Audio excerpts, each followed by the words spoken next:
द्रुपद, वृषसेन, प्रतिविंध्य, दुशासन, नकुल, शकुनी और शिखंडी कृपाचार्य का युद्ध तथा धृष्टद्युम्न, सात्यकी एवं अर्जुन का पराक्रम। संजय कहते हैं, द्रोणाचार्य का मुकाबला करने के लिए राजा द्रुपद अपनी सेना के साथ बढ़े आ रहे थे। उस समय वृषसेन सैकड़ों बाणों की वर्षा करता हुआ उनके सामने आया। यह देख द्रुपद ने कर्ण नंदन की भुजाओं और छाती में 60 बाण मारे। वृषसेन क्रोध में भर गया और उसने रथ पर बैठे हुए राजा द्रुपद की छाती में अनेकों तीखे बाण मारे। इस प्रकार दोनों ने दोनों के शरीर में घाव कर दिए थे। दोनों के ही अंगों में बाण धसे दिखाई देते थे। दोनों खून से लथपथ हो रहे थे। इसी बीच में राजा द्रुपद ने एक भल्ल मारकर वृषसेन के धनुष को काट दिया। वृषसेन ने दूसरा सुदृढ़ धनुष हाथ में लिया और उस पर संधान करके द्रुपद की ओर को लक्ष्य कर एक भल्ल छोड़ा। वह भल्ल द्रुपद की छाती छेदकर पृथ्वी में समा गया और उससे आहत हुए राजा को मूर्छा आ गई। यह देख सारथी अपने कर्तव्य का विचार करके उन्हें वहां से दूर हटा ले गया। फिर तो उस भयंकर रात्रि में द्रुपद की सेना रणभूमि से भाग चली। वृषसेन के डर से सोमक क्षत्रिय भी वहां नहीं ठहर सके।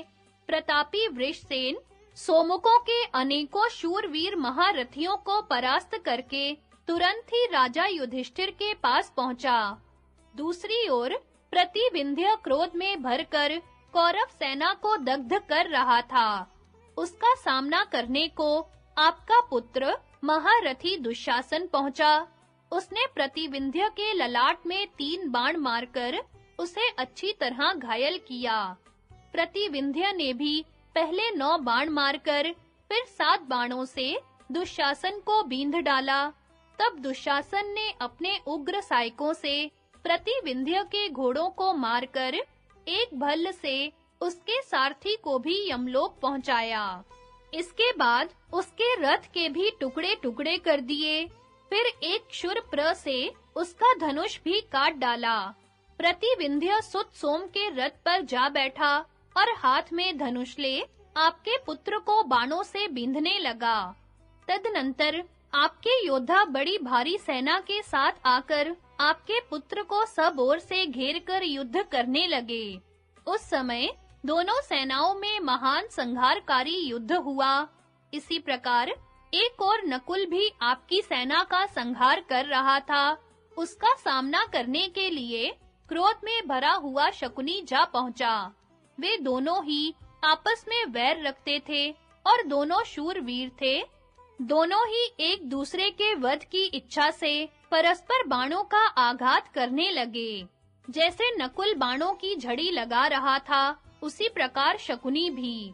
शरीर में बाण धसे होने के कारण वे दोनों कंटीले वृक्षों के समान दिखाई देते थे। इतने ही में शकुनी ने नकुल की छाती में एक कर्णी नामक बाण मारा। उसकी करारी चोट से नकुल को मूर्छा आ गई और वह रथ के पिछले भाग में बैठ गया। फिर होश में आने पर उसने शकुनी को 60 बाण मारे। इसके बाद उसकी छाती में 100 नराचों का प्रहार किया और उसके बाण चढ़ाए हुए धनुष को भी बीच से ही काट डाला। तत्पश्चात ध्वजा काटकर जमीन पर गिरा दी और एक पैने बाण से उसकी दोनों जंघाओं को चीर डाला। इस चोट को शकुनी संभाल नहीं सका और बेहोश होकर रथ की बैठक में धम से गिर पड़ा। तब सारथी उसे रणभूमि से बाहर हटा ले गया और नकुल का सारथी अपने रथ को आचार्य द्रोण के पास ले गया। दूसरी ओर कृपाचार्य ने शिखंडी पर धावा किया। उन्हें निकट आते देख शिखंडी ने भी 9 बाणों से उन्हें घायल कर दिया। कृपाचार्य ने भी पहले 5 बाणों से मारकर फिर 20 बाणों से उस पर आघात किया। फिर तो उन दोनों में महाभयंकर घोर संग्राम छिड़ गया। शिखंडी ने एक अर्धचंद्राकार बाण से कृपाचार्य के धनुष को काट डाला।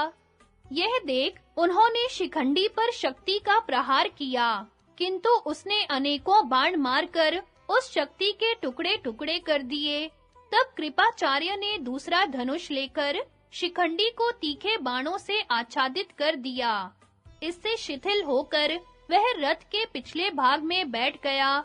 उसे उस अवस्था में देख कृपाचार्य उस पर लगातार बाण बरसाने लगे। तब तो वह भाग खड़ा हुआ। यह देख पांचाल और सोमक वीर उसे चारों ओर से घेर कर खड़े हो गए। इसी प्रकार आपके पुत्र भी बहुत बड़ी सेना के साथ कृपाचार्य के चारों ओर डट गए। फिर दोनों दलों में घोर संग्राम होने लगा। उस समय कोई अपने को भी नहीं पहचान पाते थे। मोहवश पिता पुत्र को और पुत्र पिता को मार रहे थे। मित्र मित्र के प्राण ले रहे थे। मामा भांजों पर और भांजे मामा पर प्रहार करते थे। दोनों ही पक्ष के लोग स्वजनों पर भी हाथ साफ कर रहे थे। रात्रि के उस भयंकर युद्ध में कोई नियम नहीं, कोई मर्यादा नहीं रह गई थी। वह भयंकर युद्ध चल ही रहा था कि धृष्टद्युम्न ने भी द्रोण पर आक्रमण किया। वह बारंबार धनुष टंकारता हुआ द्रोण की ओर बढ़ने लगा। उसे आते देख पांडव और पांचाल योद्धा उसको चारों ओर से घेर कर खड़े हो गए। उसे इस प्रकार सुरक्षित देखकर आपके पुत्र भी बड़ी सावधानी के साथ आचार्य की रक्षा करने लगे।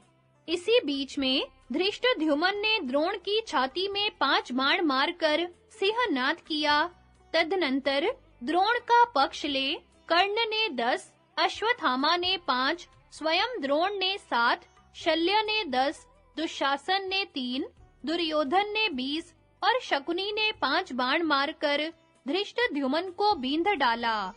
किंतु वह इससे तनिक भी विचलित नहीं हुआ। उसने उन 7 महारथियों को बाणों से घायल कर दिया। फिर द्रोण, अश्वत्थामा, कर्ण और आपके पुत्र को 3-3 बाणों से बींध डाला। तब उनमें से एक-एक महारथी ने धृष्टद्युम्न को पुनः 5-5 बाण मारे। फिर द्रुमसेन ने कुपित होकर पहले 1 बाण से, उसके बाद 3 सायकों से धृष्टद्युम्न को घायल किया। धृष्टद्युम्न ने भी उसे 3 बाण मारे। फिर एक भल्ल से उसके सिर को धड़ से अलग कर दिया। तदनंतर उसने उन महारथी योद्धाओं को भी अपने बाणों से आहत किया। फिर भल्ल मारकर कर्ण का धनुष काट दिया। कर्ण दूसरा धनुष लेकर धृष्टद्युम्न पर बाणों की वर्षा करने लगा। इस प्रकार कर्ण को क्रोध में भरा देख शेष 6 महारथियों ने धृष्टद्युम्न का वध करने की इच्छा से उसे तुरंत ही घेर लिया। इसी समय धृष्टद्युम्न को दुश्मनों के चंगुल में फंसा देख सात्यकी बाणों की झड़ी लगाता हुआ वहां आ पहुंचा। उस महान धनुर्धर को देखते ही कर्ण ने उस पर 10 बाण मारे। सात्यकी ने भी सब वीरों के देखते-देखते कर्ण को 10 बाणों से बींध डाला। तब कर्ण ने विपाट, कर्णी, नाराज, वत्सदंत और छुरों से सात्यकी को बींधकर पुनः सैकड़ों सायकों से उसे घायल किया। उस युद्ध में आपके पुत्र तथा कवचधारी कर्ण भी सात्यकी पर सब ओर से पैने बाणों का प्रहार करते थे, किंतु उसने अपने अस्त्रों से सबके बाणों का निवारण करके एक बाण से वृषसेन की छाती छेद डाली। उस चोट से मूर्छित होकर वृषसेन धनुष रथ पर छोड़ वहीं पर गिर पड़ा। फिर तो कर्ण सात्यकी को अपने सायकों से पीड़ित करने लगा। इसी प्रकार सात्यकी भी बारंबार कर्ण को बींधने लगा। इधर आपके योद्धा सात्यकी को मार डालने की इच्छा से उस पर तीखे बाणों की वृष्टि करने लगे। यह देख उसने उग्र बाणों से शत्रुओं के शीश काटने आरंभ किए। जब वह आपके वीरों का वध करने लगा, उस समय उनका करुण क्रंदन प्रेतों की चीत्कार के समान सुनाई पड़ता था। उस आर्त कोलाहल से सारी रणभूमि गूंज रही थी, जिससे वह रात बड़ी डरावनी मालूम होती थी। दुर्योधन ने देखा सात्यकी के बाणों से पीड़ित होकर मेरी संपूर्ण सेना इधर-उधर भाग रही है। उसने बड़े जोर से आर्तनाद भी सुना। तब सारथी से कहा, जहां यह कोलाहल हो रहा है, वहीं मेरा रथ ले चल। उसकी आज्ञा पाते ही सारथी ने घोड़ों को सात्यकी के रथ की ओर हाँक दिया। ज्यों ही दुर्योधन निकट पहुंचा, सात्यकी ने 12 बाणों से उसे बींध डाला। दुर्योधन ने भी कुपित होकर सात्यकी को 10 बाणों से घायल किया। तब सात्यकी ने आपके पुत्र की छाती में 80 बाण मारे।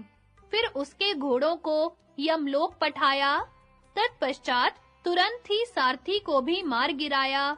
इसके बाद एक भल्ल मारकर उसके धनुष को भी काट डाला। रथ और धनुष से हीन हो जाने पर दुर्योधन शीघ्र ही कृतवर्मा के रथ पर चढ़ गया। इस प्रकार जब दुर्योधन ने परास्त होकर पीठ दिखा दी, तो सात्यकी आधी रात में अपने बाणों से पुनः आपकी सेना को खदेड़ने लगा। दूसरी ओर शकुनी ने हजारों रथी, हाथी सवार और घुड़सवारों की सेना में अर्जुन के चारों ओर घेरा डाल दिया और उन पर नाना प्रकार के अस्त्र शस्त्रों की वर्षा आरंभ कर दी। वे सभी क्षत्रिय योद्धा काल की प्रेरणा से महान अस्त्र शस्त्रों की वृष्टि करते हुए अर्जुन के साथ युद्ध करने लगे। अर्जुन ने महान संहार मचाते हुए उन हजारों रथ, हाथी और घोड़ों की सेना को आगे बढ़ने से रोक दिया। तब शकुनी ने हंसते-हंसते अर्जुन को तीखे बाणों से बींध डाला और 100 बाणों से उनके महान रथ की प्रगति भी रोक दी। अर्जुन ने भी शकुनी को 20 तथा अन्य महारथियों को 3-3 बाण मारे। फिर शकुनी का धनुष काटकर उसके चारों घोड़ों को यमलोक भेज दिया। तब वह उस रथ से उतरकर उलूक के रथ पर जा चढ़ा। एक ही रथ पर बैठे हुए वे दोनों महारथी पिता पुत्र अर्जुन पर बाणों की झड़ी लगाने लगे। अर्जुन भी उन दोनों को तीखे बाणों से घायल कर सैकड़ों और हजारों साइकों की मार से आपकी सेना को खदेड़ने लगे। उस समय सब सेना तितर-बितर होकर चारों दिशाओं में भागने लगी। इस प्रकार उस युद्ध में आपकी सेना पर विजय पाकर श्री कृष्ण और अर्जुन बहुत प्रसन्न होकर अपना शंख बजाने लगे। उधर धृष्टद्युम्न ने 3 बाणों से आचार्य द्रोण को बींध डाला और उनके धनुष की प्रत्यंचा काट दी। द्रोण ने उस धनुष को रख दिया और दूसरा हाथ में लेकर धृष्टद्युम्न को 7 तथा उसके सारथी को 5 बाण मारे। किंतु धृष्टद्युम्न ने अपने बाणों से उन सब अस्त्रों का निवारण कर दिया और कौरव सेना का संहार करने लगा। देखते-देखते रणभूमि में रुधिर की नदी बहने लगी।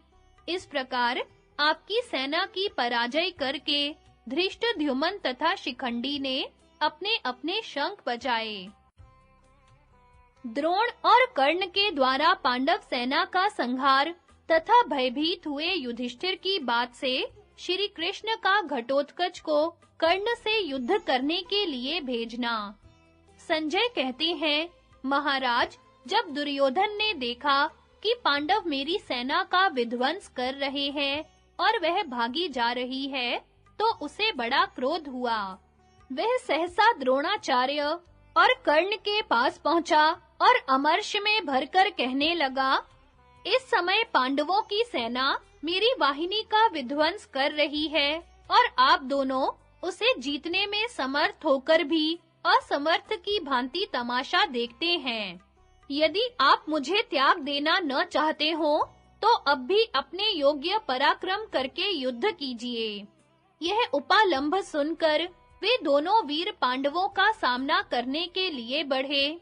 इसी प्रकार पांडव भी अपनी सेना के साथ बारंबार गर्जना करते हुए इन दोनों पर टूट पड़े। उस समय द्रोणाचार्य ने क्रोध में भरकर 10 बाणों से सात्यकी को बींध डाला।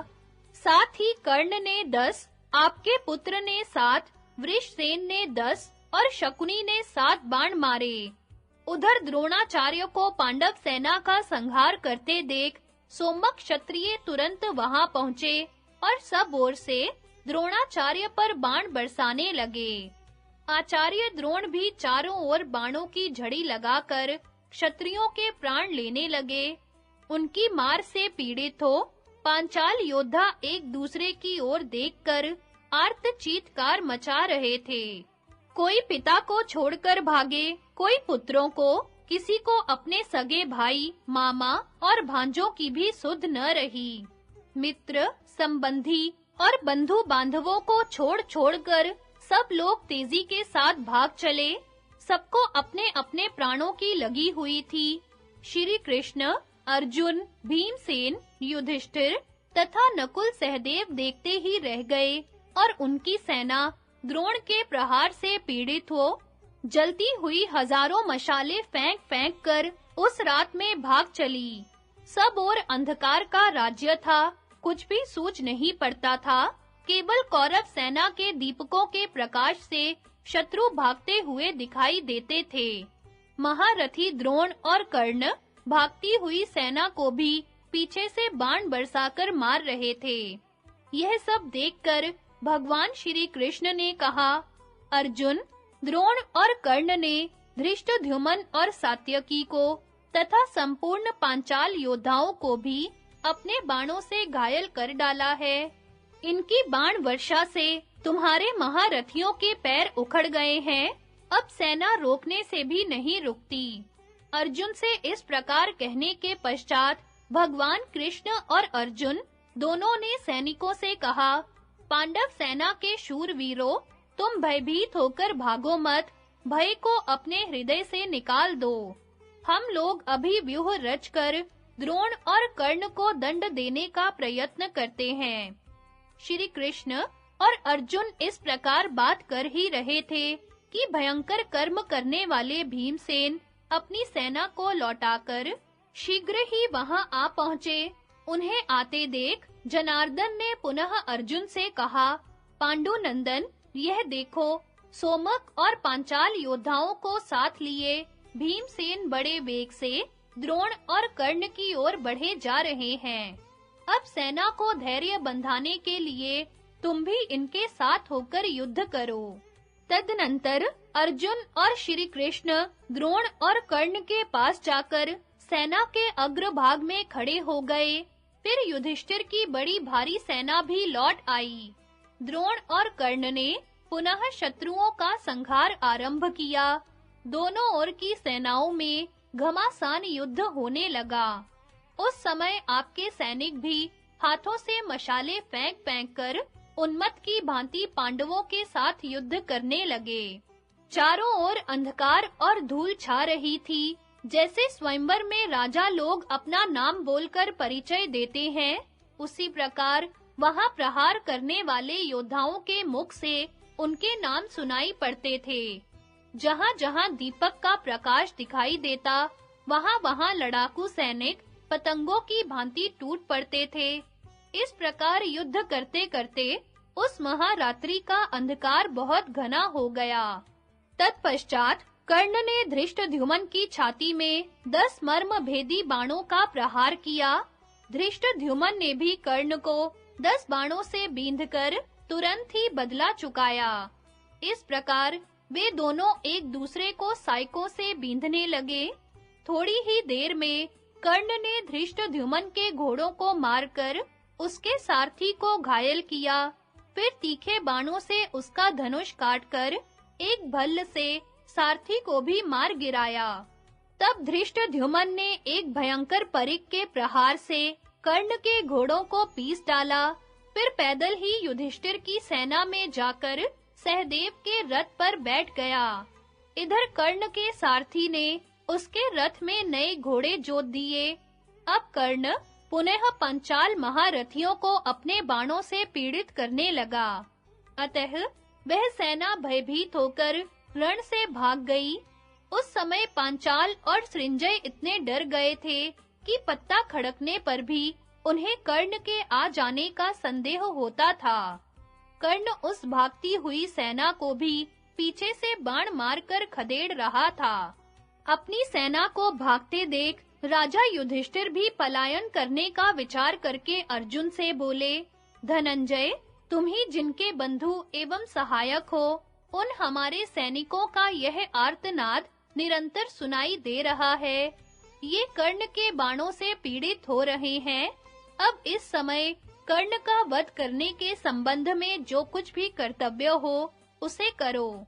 यह सुनकर अर्जुन ने श्री कृष्ण से कहा, मधुसूदन, आज राजा युधिष्ठिर कर्ण का पराक्रम देखकर भयभीत हो गए हैं। एक ओर द्रोणाचार्य हमारे सैनिकों को आहत कर रहे हैं, दूसरी ओर कर्ण का त्रास छाया हुआ है, इसलिए वे भाग रहे हैं। उन्हें कहीं ठहरने को स्थान नहीं मिलता। मैं देखता हूँ कर्ण भागते हुए योद्धाओं को भी मार रहा है। अतः अब जहाँ कर्ण है वहीं चलिए। आज दो में से एक बात हो जाए, चाहे मैं उसे मार डालूं या वह मुझे। भगवान श्री कृष्ण बोले, अर्जुन, तुमको और राक्षस घटोत्कच को छोड़कर दूसरा कोई ऐसा नहीं है जो कर्ण से लोहा ले सके, किंतु उसके साथ तुम्हारा युद्ध हो, इसके लिए अभी समय नहीं आया है। कारण उसके पास इंद्र की दी हुई एक दैदीप्यमान शक्ति है, जो उसने केवल तुम्हारे लिए ही रख छोड़ी है। मेरे विचार से इस समय महाबली घटोत्कच ही कर्ण का सामना करने जाए। उसके पास दिव्य, राक्षस और आसुर तीनों प्रकार के अस्त्र हैं, अतः वह अवश्य ही संग्राम में कर्ण पर विजयी होगा। श्री कृष्ण के ऐसा कहने पर अर्जुन ने घटोत्कच को बुलवाया। वह कवच, धनुष, बाण और तलवार आदि से सुसज्जित होकर उनके सामने उपस्थित हुआ और श्री कृष्ण तथा अर्जुन को प्रणाम करके श्री कृष्ण की ओर देखते हुए बोला, मैं सेवा में उपस्थित हूँ, आज्ञा कीजिए, कौन सा काम करूँ? भगवान ने हंसकर कहा, बेटा घटोत्कच, मैं जो कहता हूँ सुनो। आज तुम्हारे पराक्रम दिखाने का समय आया है। यह काम दूसरे के किए नहीं हो सकता, क्योंकि तुम्हारे पास कई प्रकार के अस्त्र हैं, राक्षसी माया तो है ही। हिडिंबा नंदन, देखते हो ना, जैसे चरवाहा गौओं को हाँकता है, उसी प्रकार कर्ण आज पांडव सेना को खदेड़ रहा है। वह इस दल के प्रधान क्षत्रियों को मारे डालता है। उसके बाणों से पीड़ित होकर हमारे सैनिक कहीं ठहर नहीं पाते, मैदान से भाग जाते हैं। इस प्रकार कर्ण संहार में प्रवृत्त हुआ है। इसे रोकने वाला तुम्हारे सिवा दूसरा कोई नहीं दिखाई देता।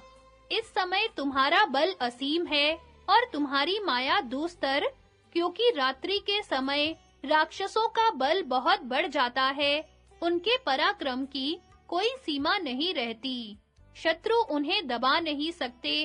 इस आधी रात में तुम अपनी माया फैलाकर महान धनुर्धर कर्ण को मार डालो, फिर धृष्टद्युम्न आदि वीर द्रोण का भी वध कर डालेंगे। भगवान की बात समाप्त होने पर अर्जुन ने भी घटोत्कच से कहा, बेटा, मैं तुमको, सात्यकी को तथा भैया भीमसेन को ही अपनी सेना के प्रधान वीर मानता हूँ। इस रात में तुम कर्ण के साथ द्वय रथ युद्ध करो।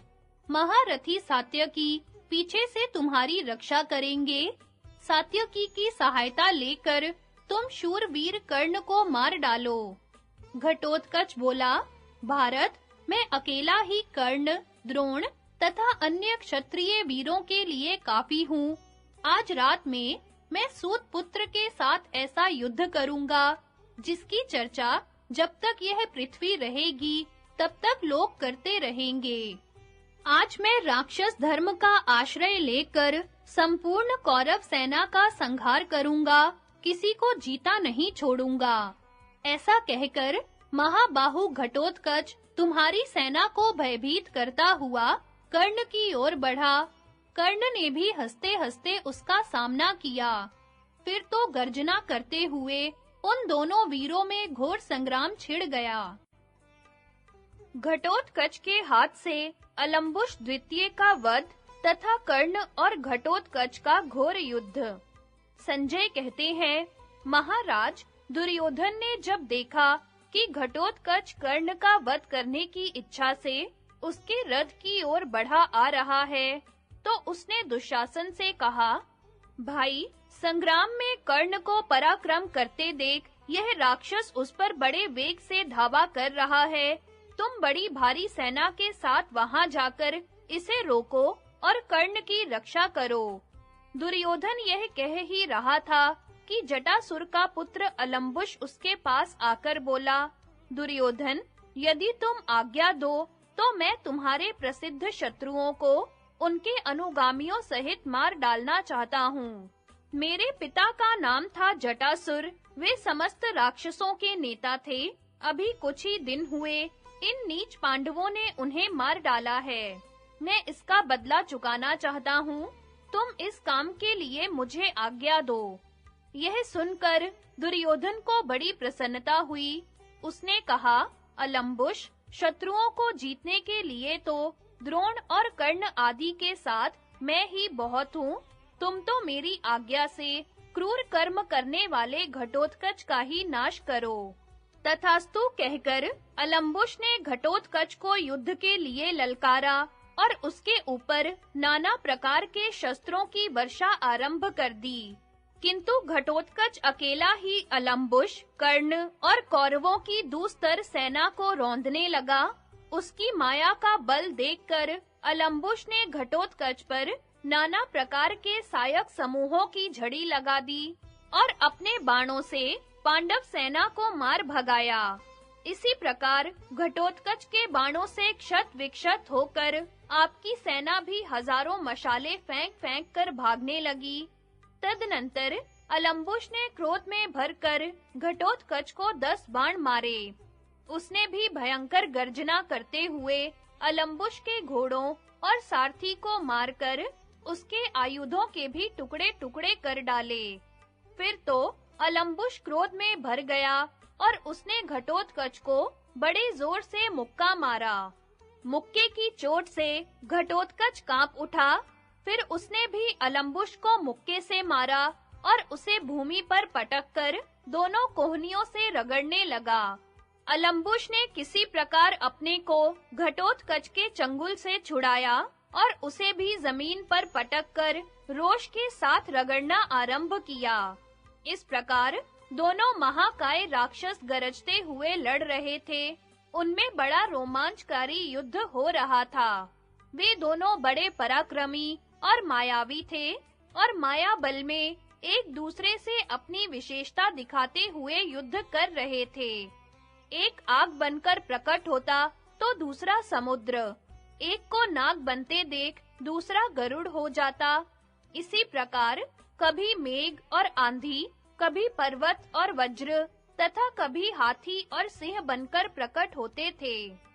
एक सूर्य का रूप बनाता तो दूसरा राहु बनकर उसको ग्रसने आ जाता। इस तरह एक दूसरे को मार डालने की इच्छा से दोनों ही सैकड़ों मायाओं की सृष्टि करते थे। उनके युद्ध का ढंग बड़ा ही विचित्र था। वे परिग, गदा, प्रास, मुग्दर, पट्टिश, मूसल और पर्वत शिखरों से परस्पर प्रहार करते थे। उनकी माया शक्ति बहुत बड़ी थी, इसलिए वे कभी 2 घुड़सवार बनकर लड़ते, तो कभी 2 हाथी सवारों के रूप में युद्ध करते थे। कभी 2 पैदलों के रूप में ही वे दोनों लड़ते देखे जाते थे। इसी बीच में अलम्बुश को मार डालने की इच्छा से घटोत्कच ऊपर को उछला और बाज की भांति झपटकर उसने अलम्बुश को पकड़ लिया। फिर उसे ऊपर को उठाकर भूमि पर पटक दिया और तलवार निकालकर उसने उसके भयंकर मस्तक को काट डाला।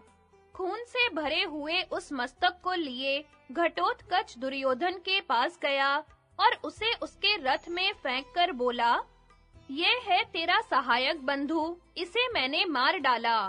देख लिया ना इसका पराक्रम, अब तो अपनी तथा कर्ण की भी यही दशा देखेगा।"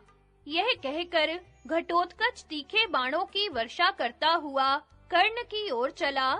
उस समय मनुष्य और राक्षस में अत्यंत भयंकर और आश्चर्यजनक युद्ध होने लगा। धृतराष्ट्र ने पूछा, संजय, आधी रात के समय जब कर्ण और घटोत्कच का सामना हुआ, उस समय उन दोनों में किस प्रकार युद्ध हुआ? उस राक्षस का रूप कैसा था, उसके रथ, घोड़े और अस्त्र शस्त्र कैसे थे? संजय ने कहा, घटोत्कच का शरीर बहुत बड़ा था, उसका मुंह तांबे जैसा और आंखें सुर्ख रंग की थी। पेट धसा हुआ, सिर के बाल ऊपर की ओर उठे हुए, दाढ़ी मूंछ काली, कान खूंटी जैसे, थोड़ी बड़ी और मुंह का छेद कान तक फैला हुआ था। दाढ़ें तीखी और विकराल थी, जीभ और ओठ तांबे जैसे लाल-लाल और लंबे थे। भौहें बड़ी-बड़ी, नाक मोटी, शरीर का रंग काला, कंठ लाल और देह पहाड़ जैसी भयंकर थी। भुजाएं विशाल थी, मस्तक का घेरा बड़ा था, उसकी आकृति बेडौल थी। शरीर का चमड़ा कड़ा था, सिर का ऊपरी भाग केवल बढ़ा हुआ मांस का पिंड था। उस पर बाल नहीं उगे थे, उसकी नाभि छिपी हुई और नितंब का भाग मोटा था। भुजाओं में भुजबंद आदि आभूषण शोभा पाते थे। मस्तक पर सोने का चमचमाता हुआ मुकुट, कानों में कुंडल और गले में सुवर्णमयी माला थी। उसने कांसे का बना हुआ चमकता सा कवच पहन रखा था। उसका रथ भी बहुत बड़ा था। उस पर चारों ओर से रीछ का चमड़ा मड़ा हुआ था। उसकी लंबाई और चौड़ाई 400 हाथ थी। सभी प्रकार के श्रेष्ठ आयुध उस पर रखे हुए थे। उसके ऊपर ध्वजा फहराती थी। 8 पहियों से वह रथ चलता था। उसकी घरघराहट मेघ की गंभीर गर्जना को भी मात करती थी। उस रथ में 100 घोड़े जुटे हुए थे, जो बड़े ही भयंकर, इच्छानुसार रूप बनाने वाले तथा मन चाहे वेग से चलने वाले थे।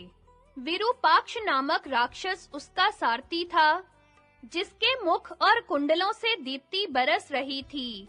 वह घोड़ों की बागडोर पकड़कर उन्हें काबू में रखता था। ऐसे रथ पर सवार घटोत्कच को आते देख कर्ण ने बड़े अभिमान के साथ आगे बढ़कर तुरंत ही उसे रोका। फिर दोनों ने अत्यंत वेगशाली धनुष लेकर एक दूसरे को घायल करते हुए बाणों से आच्छादित कर दिया। दोनों ही दोनों को शक्ति और सायकों से घायल करने लगे। वह रात्रि युद्ध इतनी देर तक चलता रहा, मानो 1 वर्ष बीत गया हो। इतने में ही कर्ण ने दिव्य अस्त्रों को प्रकट किया। यह देख घटोत्कच ने राक्षसी माया फैलाई। उस समय राक्षसों की बहुत बड़ी सेना प्रकट हुई। किसी के हाथ में शूल था, तो किसी के हाथ में मुग्दर। किसी ने शिला की चट्टानें ले रखी थी और किसी ने वृक्ष। उस सेना से घिरा हुआ घटोत्कच जब महान धनुष लेकर आगे बढ़ा, तो उसे देखकर संपूर्ण नरेश व्यथित हो उठे। इसी समय घटोत्कच ने भीषण सिंहनाद किया। उसे सुनकर हाथियों का मल मूत्र निकलने लगा। मनुष्यों को तो बड़ी व्यथा हुई। तदनंतर सब ओर पत्थरों की भयंकर वर्षा होने लगी। आधी रात के समय राक्षसों का बल बढ़ा हुआ था। उनके छोड़े हुए लोहे के चक्र, भुशुंडी, शक्ति, तोमर, शूल, शतघ्नी और पट्टिश आदि अस्त्र शस्त्रों की वृष्टि हो रही थी। महाराज, उस अत्यंत उग्र और भयंकर युद्ध को देखकर आपके पुत्र और सैनिक व्यथित होकर रणभूमि से भाग चले। केवल अभिमानी कर्ण ही वहां डटा रहा। उसे तनिक भी व्यथा नहीं हुई। उसने अपने बाणों से घटोत्कच की रची हुई माया का संहार कर डाला। जब माया नष्ट हो गई, तो घटोत्कच बड़े अमर्ष में भरकर घोर बाणों का प्रहार करने लगा। वे बाण कर्ण का शरीर छेद कर पृथ्वी में समा गए। तब कर्ण ने 10 बाण मारकर घटोत्कच को बींध डाला। उनसे उसके मर्म स्थानों को बड़ी चोट पहुंची और कुपित होकर उसने एक दिव्य चक्र हाथ में ले लिया तथा उसे कर्ण के ऊपर दे मारा। परंतु कर्ण के बाणों से टुकड़े-टुकड़े होकर वह चक्र भाग्यहीन के संकल्प की भांति सफल हुए बिना ही नष्ट हो गया। अब तो घटोत्कच के क्रोध का ठिकाना न रहा। उसने बाणों की वर्षा करके कर्ण को ढक दिया। सूत पुत्र ने भी अपने सायकों से तुरंत ही घटोत्कच के रथ को आच्छादित कर दिया। तब घटोत्कच ने कर्ण पर एक गदा घुमाकर फेंकी, किंतु कर्ण ने उसे बाणों से काट गिराया। यह देख घटोत्कच उड़कर आकाश में चला गया और वहां से कर्ण पर वृक्षों की वर्षा करने लगा। कर्ण भी नीचे से ही बाण छोड़कर उस मायावी राक्षस को बींधने लगा। उसने राक्षस के सभी घोड़ों को मारकर उसके रथ के भी सैकड़ों टुकड़े कर डाले। उस समय घटोत्कच के शरीर में 2 अंगुल भी ऐसा स्थान नहीं बचा था जहां बाण न लगा हो। उसने अपने दिव्य अस्त्र से कर्ण के दिव्य अस्त्रों को काट डाला और उसके साथ माया पूर्वक युद्ध करने लगा। वह आकाश में अदृश्य होकर बाण छोड़ रहा था। उसके बाण भी दिखाई नहीं देते थे। वह माया से सबको मोहित सा करता हुआ विचरने लगा और माया के ही बल से बड़े भयंकर एवं अशुभ मोह बनाकर कर्ण के दिव्य अस्त्र निगल गया। फिर वह धैर्यहीन एवं उत्साह शून्य सा होकर सैकड़ों टुकड़ों में कटकर गिरता दिखाई देने लगा। इससे उसे मरा हुआ समझकर कौरवों के प्रमुख वीर गर्जना करने लगे। इतने ही में वह कई नए-नए शरीर धारण कर सभी दिशाओं में दिख पड़ने लगा। देखते ही देखते उसके सैकड़ों मस्तक और सैकड़ों पेट हो गए। फिर शरीर बढ़ाकर वह मैनाक पर्वत सा दिखने लगा। थोड़ी ही देर में उसकी शक्ल अंगूठे के बराबर हो गई। फिर समुद्र की उत्ताल तरंगों की भांति उछलकर वह कभी ऊपर और कभी इधर-उधर होने लगा। एक ही क्षण में पृथ्वी फाड़कर पानी में डूब जाता और पुनः ऊपर आकर अन्यत्र दिखाई पड़ता था। इसके बाद आकाश से उतरकर वह पुनः अपने सुवर्ण मंडित रथ पर जा बैठा। फिर माया के ही प्रभाव से पृथ्वी, आकाश और दिशाओं में घूमकर कवच से सुसज्जित हो कर्ण के रथ के पास आकर बोला, सूत पुत्र, खड़ा रहना। अब तू मुझसे जीवित बचकर कहाँ जाएगा?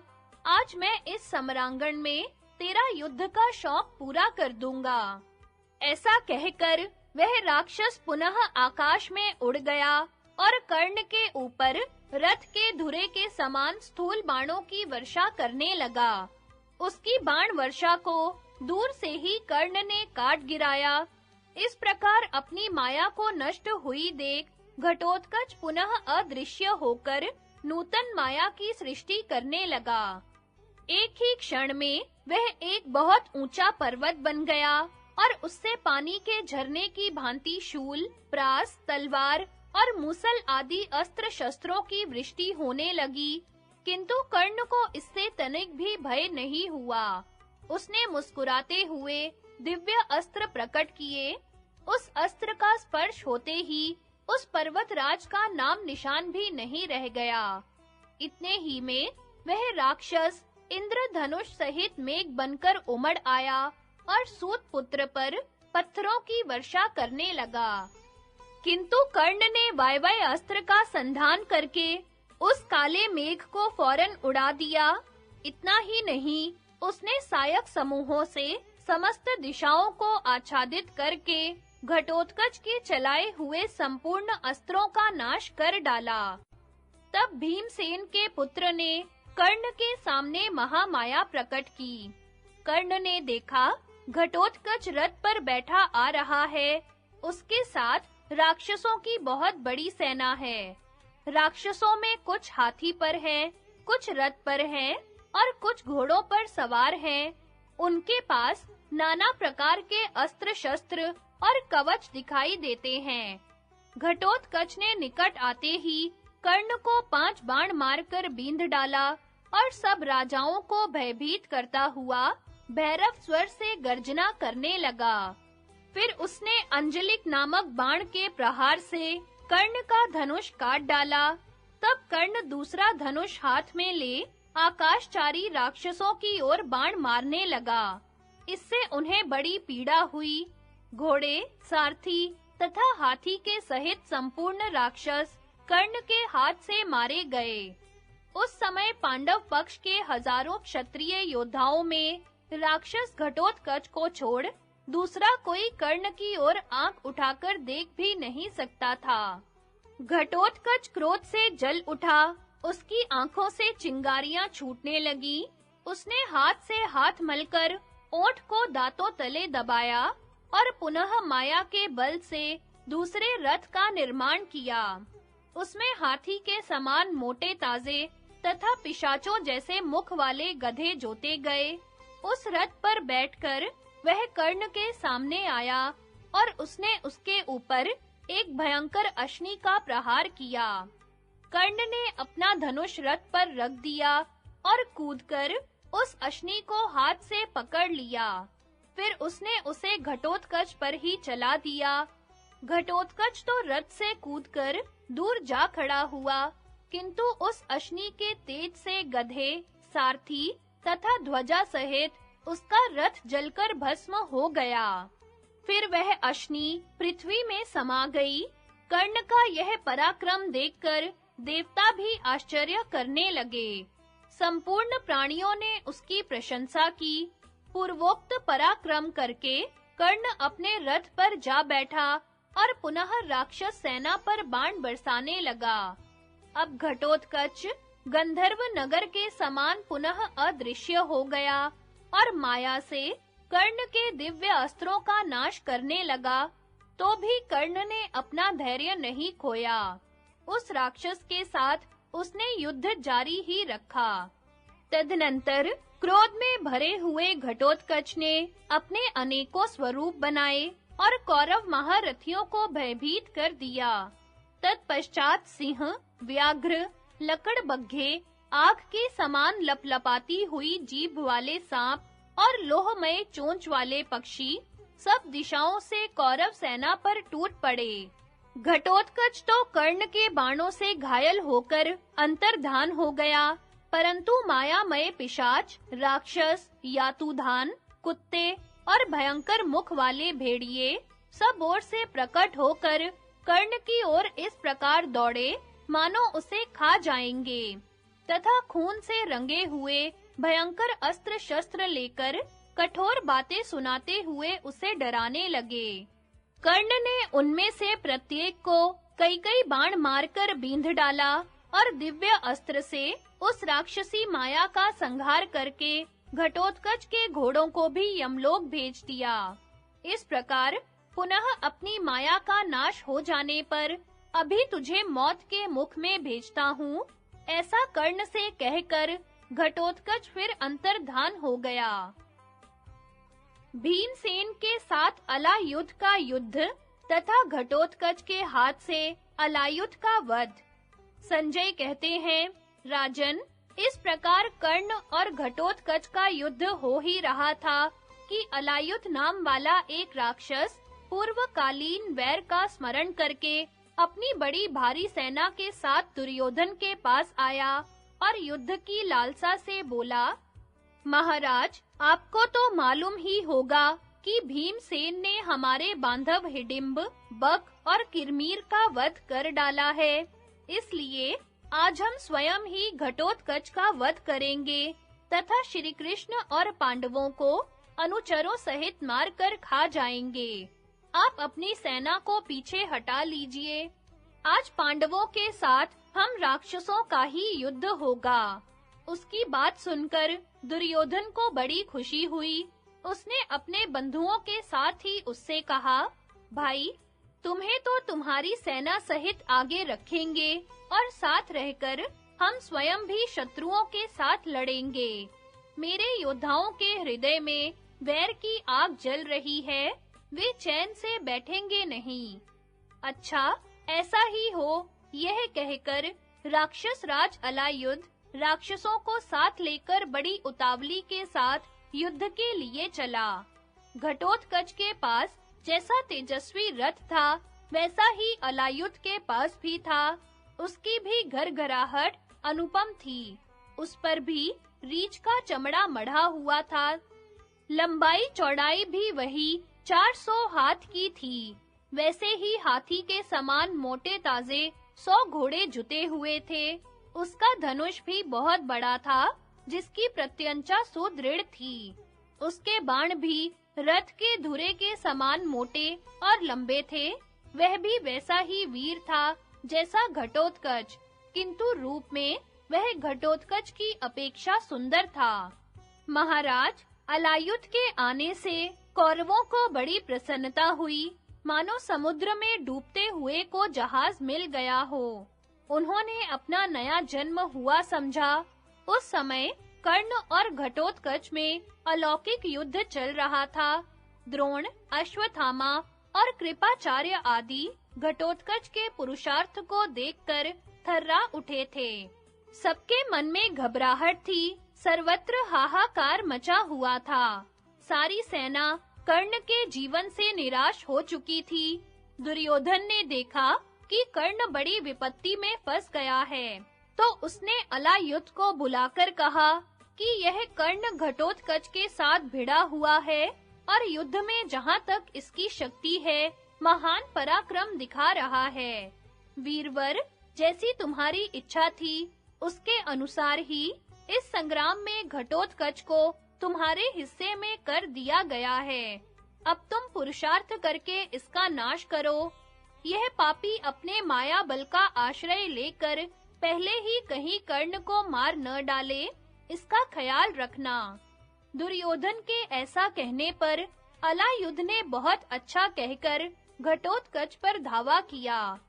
भीमसेन के पुत्र ने जब अपने शत्रु को सामने आते देखा, तो कर्ण को छोड़ दिया और उसी को बाणों के प्रहार से पीड़ित करने लगा। फिर दोनों राक्षस क्रोध में भरकर एक दूसरे से भिड़ गए। भीमसेन ने देखा कि घटोत्कच अलायुध के चंगुल में फंस गया है, तो वे अपने तेजस्वी रथ पर बैठे बाण वृष्टि करते हुए वहां आ पहुंचे। यह देख अलायुध ने घटोत्कच को छोड़कर भीमसेन को ललकारा और उसके साथी राक्षस भी अनेक प्रकार के अस्त्र शस्त्र लेकर भीमसेन पर ही टूट पड़े। जब बहुत से राक्षस बाणों से बिंधने लगे, तो महाबली भीम ने भी प्रत्येक को 5-5 तीखे बाण मारकर घायल कर दिया। भीम के साथ युद्ध करने वाले क्रूर राक्षस उनकी मार से पीड़ित हो भयंकर चीत्कार करते हुए दसों दिशाओं में भागने लगे। यह देख अलायुध भीमसेन की ओर बड़े वेग से दौड़ा और उन पर बाणों की वृष्टि करने लगा। उसने भीमसेन के छोड़े हुए कितने ही बाण काट डाले और कितनों को ही हाथ में पकड़ लिया। भीम ने पुनः उसके ऊपर बाण बरसाए, किंतु उसने अपने तीखे सायकों से मारकर उन्हें भी पुनः व्यर्थ कर डाला। फिर उसने भीम के धनुष के भी टुकड़े-टुकड़े कर दिए, घोड़ों और सारथी का भी काम तमाम कर दिया। घोड़ों और सारथी के मर जाने पर भीमसेन ने रथ से उतरकर भयंकर गर्जना की और उस राक्षस पर बड़ी भारी गदा का प्रहार किया। अलायुध ने भी गदा से ही उस गदा को मार गिराया।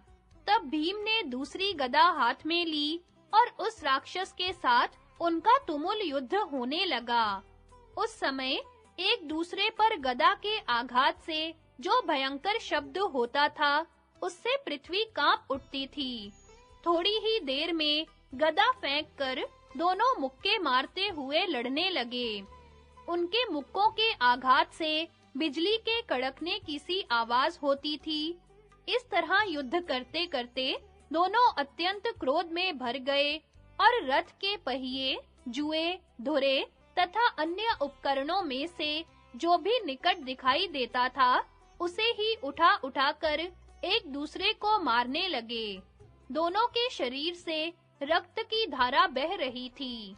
भगवान श्री कृष्ण ने जब यह अवस्था देखी, तो उन्होंने भीमसेन की रक्षा के लिए घटोत्कच से कहा, महाबाहो, देखो, तुम्हारे सामने ही सब सेना के देखते-देखते अलायुध ने भीम को अपने चंगुल में फंसा लिया है। इसलिए पहले राक्षस राज अलायुध का ही वध करो, फिर कर्ण को मारना। श्री कृष्ण की बात सुनकर घटोत्कच कर्ण को छोड़ अलायुध से ही जा भिड़ा। फिर तो उस रात्रि के समय उन दोनों राक्षसों में तुमुल युद्ध होने लगा। अलायुध क्रोध में भरा हुआ था। उसने एक बहुत बड़ा परिघ लेकर घटोत्कच के मस्तक पर दे मारा।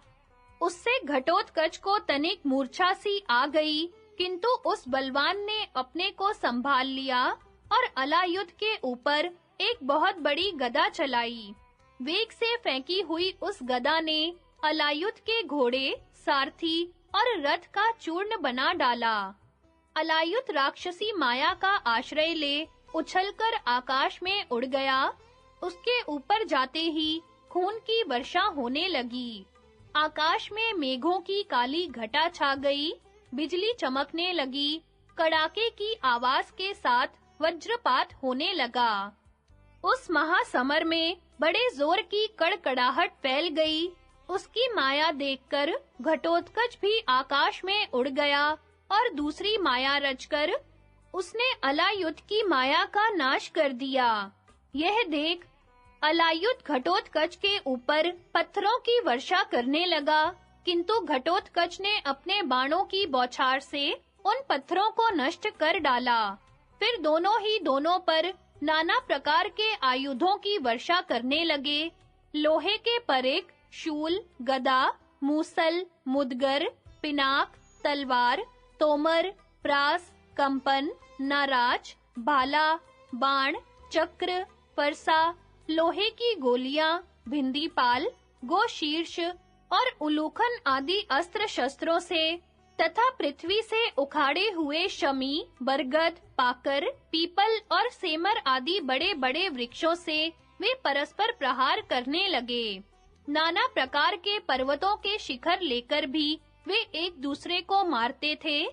उन दोनों राक्षसों का युद्ध पूर्वकालीन वानर राज बाली और सुग्रीव के युद्ध को मात कर रहा था। दोनों ने दौड़कर एक दूसरे की चोटी पकड़ ली, फिर भुजाओं से लड़ते हुए गुत्थम-गुत्थ हो गए। इसी समय घटोत्कच ने अलायुध को बलपूर्वक पकड़ लिया और बड़े वेग से घुमाकर जमीन पर दे मारा। फिर उसके कुंडल मंडित मस्तक को काटकर उसने भयंकर गर्जना की और उसे दुर्योधन के सामने फेंक दिया। अलायुध को मारा गया देख दुर्योधन अपनी सेना के साथ ही अत्यंत व्याकुल हो उठा। घटोत्कच का पराक्रम और कर्ण की अमोघ शक्ति से उसका वध। संजय कहते हैं, महाराज, राक्षस अलायुध का वध करके घटोत्कच मन ही मन बहुत प्रसन्न हुआ और आपकी सेना के सामने खड़ा हो सिंहनाद करने लगा। उसकी गर्जना सुनकर आपके योद्धाओं को बड़ा भय हुआ। इधर कर्ण पर उसके शत्रु बाण बरसाते थे और वह धैर्य पूर्वक उनके अस्त्र शस्त्रों का नाश करता जाता था। उसने वज्र के समान बाणों से शत्रुओं का संहार आरंभ किया। उसके सायकों से कितने ही वीरों के अंग छिन्न भिन्न हो गए, किन्हीं के सारथी मारे गए और किन्हीं के घोड़े नष्ट हो गए। कर्ण के सामने किसी तरह अपना बचाव न देखकर वे योद्धा युधिष्ठिर की सेना में भाग गए। अपने योद्धाओं को कर्ण के द्वारा पराजित होकर भागते देख घटोत्कच को बड़ा क्रोध हुआ और वह उत्तम रथ में बैठकर सिंह के समान दहाड़ता हुआ कर्ण का सामना करने के लिए आ पहुंचा। आते ही उसने वज्र सरीखे बाणों से कर्ण को बींध डाला। फिर दोनों ही एक दूसरे पर कर्णी, नाराज, शिलीमुख, नालीक, दंड, अश्नि, वत्सदंत, वाराह कर्ण, विपाट, श्रृंग तथा क्षुरप्र की वर्षा करने लगे। उनकी अस्त्र वर्षा से आकाश छा गया। महाराज, जब कर्ण युद्ध में किसी तरह घटोत्कच से बढ़ न सका, तो उसने अपना भयंकर अस्त्र प्रकट किया और उससे उसके रथ, घोड़े और सारथी का नाश कर डाला। हिडिंबा कुमार रथहीन होते ही अंतर्धान हो गया। उसे अदृश्य होते देख कौरव योद्धा चिल्ला-चिल्लाकर कहने लगे, माया से युद्ध करने वाला यह राक्षस जब युद्ध में स्वयं नहीं दिखाई देता, तो कर्ण को कैसे नहीं मार डालेगा। इतने ही में कर्ण ने सायकों के जाल से संपूर्ण दिशाओं को आच्छादित कर दिया। उस समय बाणों से आकाश में अंधेरा छा गया था, तो भी कोई प्राणी ऊपर से मरकर गिरा नहीं। इसके बाद हम लोगों ने अंतरिक्ष में उस राक्षस की भयंकर माया देखी। पहले वह लाल रंग के बादलों के रूप में प्रकाशित हुआ, फिर जलती हुई आग की लपट के समान भयंकर दिखाई देने लगी। तत्पश्चात उससे बिजली प्रकट हुई, उल्कापात होने लगा और हजारों दुंदुभियों के बजने के समान भयंकर आवाज होने लगी। इसके बाद बाण, शक्ति, रिष्टि, प्रास, मूसल, फरसा, तलवार, पट्टिश, तोमर, परिक, गदा, शूल और शतघ्नियों की वृष्टि होने लगी। हजारों की संख्या में पत्थरों की बड़ी-बड़ी चट्टानें गिरने लगी, वज्रपात होने लगा, आग के समान प्रज्वलित चक्र गिरने लगे। कर्ण ने बाणों से उस अस्त्र वर्षा को रोकने का बड़ा प्रयत्न किया, पर उसे सफलता नहीं मिली। बाणों से आहत होकर घोड़े गिरने लगे, वज्रों की मार से हाथी धराशायी होने लगे और अन्य बहुत से अस्त्रों के प्रहार से बड़े-बड़े महारथियों का संहार होने लगा। गिरते समय इनका महान आर्तनाद चारों ओर फैल रहा था। घटोत्कच के छोड़े हुए नाना प्रकार के भयंकर अस्त्रों-शस्त्रों से आहत होकर दुर्योधन के सैनिक बड़ी घबराहट के साथ इधर-उधर भाग रहे थे।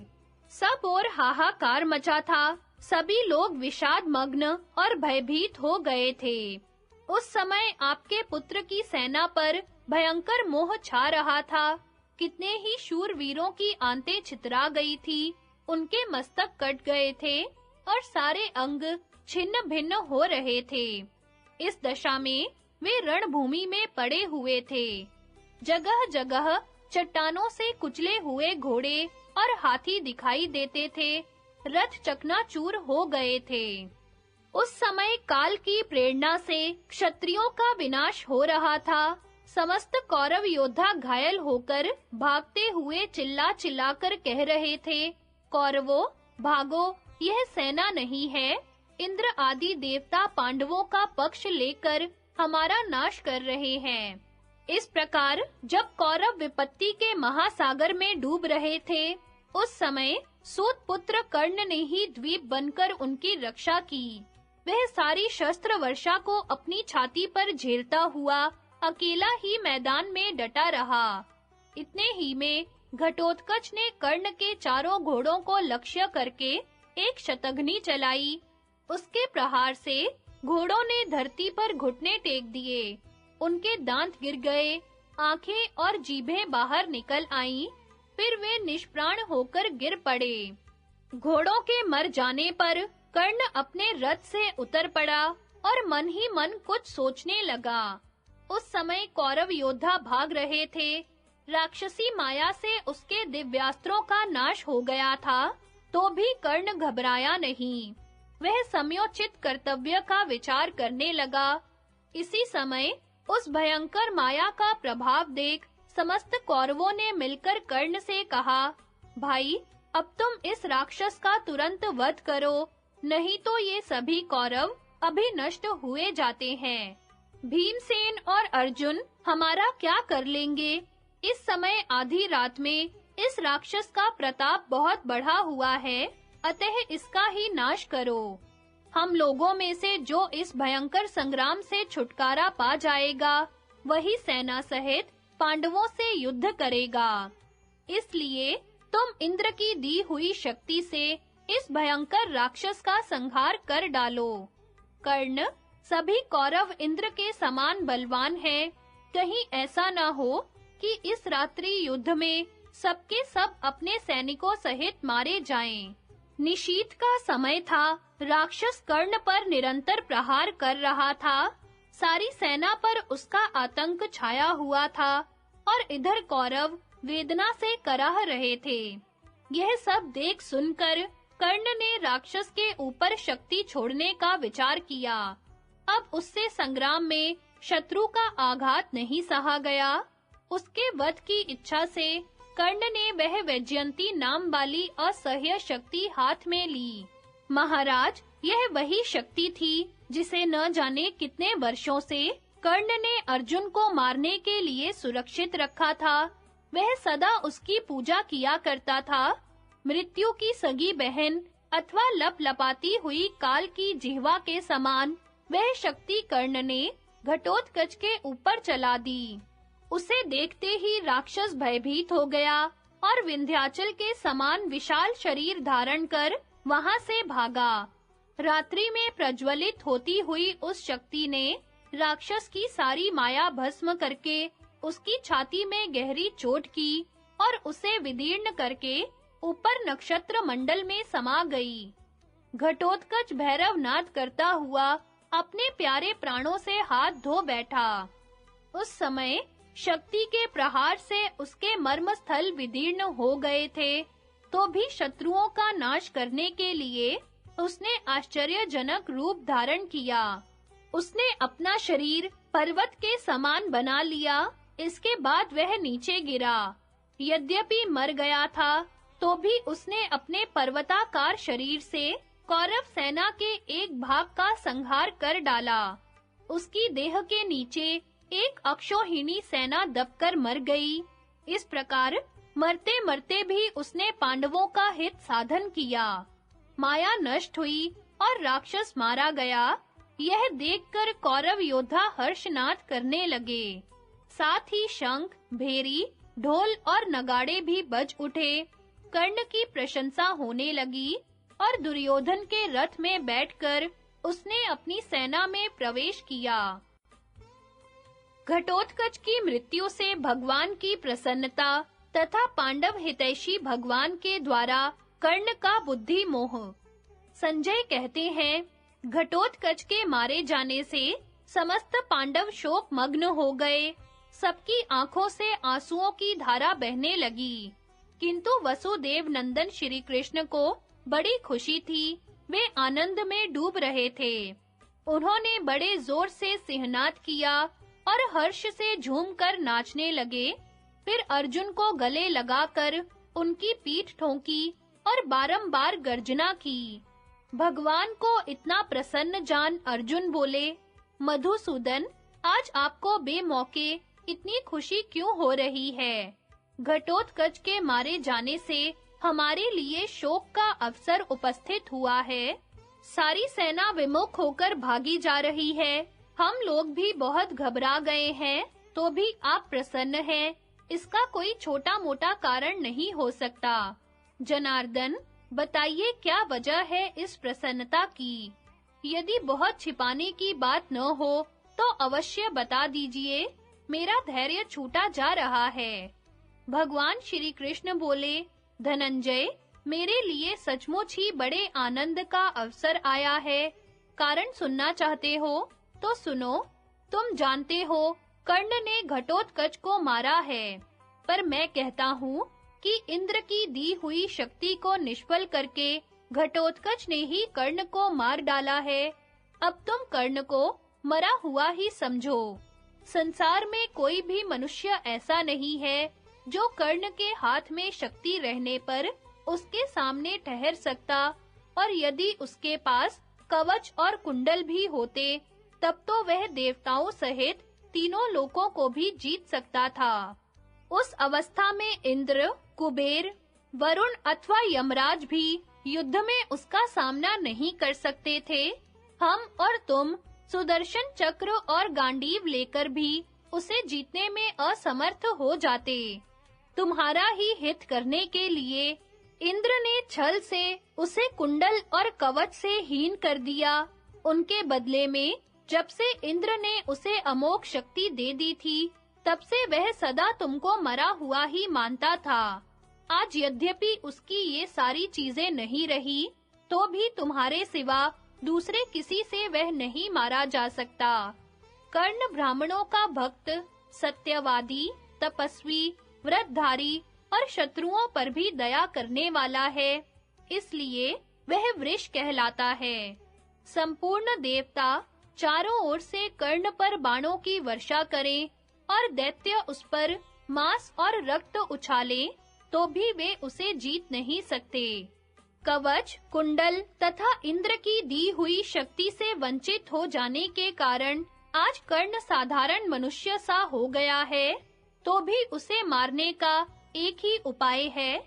जब उसकी कोई कमजोरी दिखाई दे, वह असावधान हो और रथ का पहिया फंस जाने से संकट में पड़ा हो, ऐसे समय में मेरे संकेत पर ध्यान देकर सावधानी के साथ इसे मार डालो। तुम्हारे हित के लिए ही मैंने जरासंध, शिशुपाल आदि को एक-एक करके मरवा डाला है, तथा हिडिंब, किरमीर, बक, अलायुध आदि राक्षसों को भी मैंने ही मरवाया है। जरासंध और शिशुपाल आदि यदि पहले ही नहीं मारे गए होते, तो इस समय बड़े भयंकर सिद्ध होते। दुर्योधन अपनी सहायता के लिए उनसे अवश्य ही प्रार्थना करता, और वे हमसे सर्वदा द्वेष रखने के कारण कौरवों का पक्ष लेते ही। दुर्योधन का सहारा लेकर वे संपूर्ण पृथ्वी को जीत लेते। जिन उपायों से मैंने उन्हें नष्ट किया है, उनको सुनो। एक समय की बात है, युद्ध में रोहिणी नंदन बलदेव जी ने जरासंध का तिरस्कार किया। इससे क्रोध में भरकर उसने हम लोगों को मारने के लिए सर्वसंहारिणी गदा का प्रहार किया। उस गदा को अपने ऊपर आते देख भैया बलराम ने उसका नाश करने के लिए स्थूणाकर्ण नामक अस्त्र का प्रयोग किया। उस अस्त्र के वेग से प्रतिहत होकर वह गदा पृथ्वी पर गिर पड़ी। गिरते ही धरती में दरार पड़ी और वहां पर्वत हिल उठे। जिस स्थान पर गदा गिरी, वहां जरा नामक एक भयंकर राक्षसी रहती थी।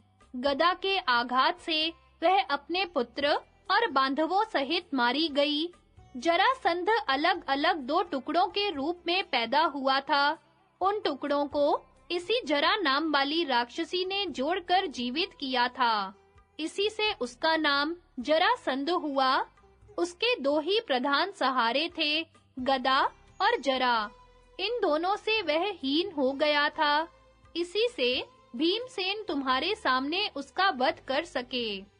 इसी प्रकार तुम्हारा हित करने के लिए ही एकलव्य का अंगूठा अलग करवा दिया।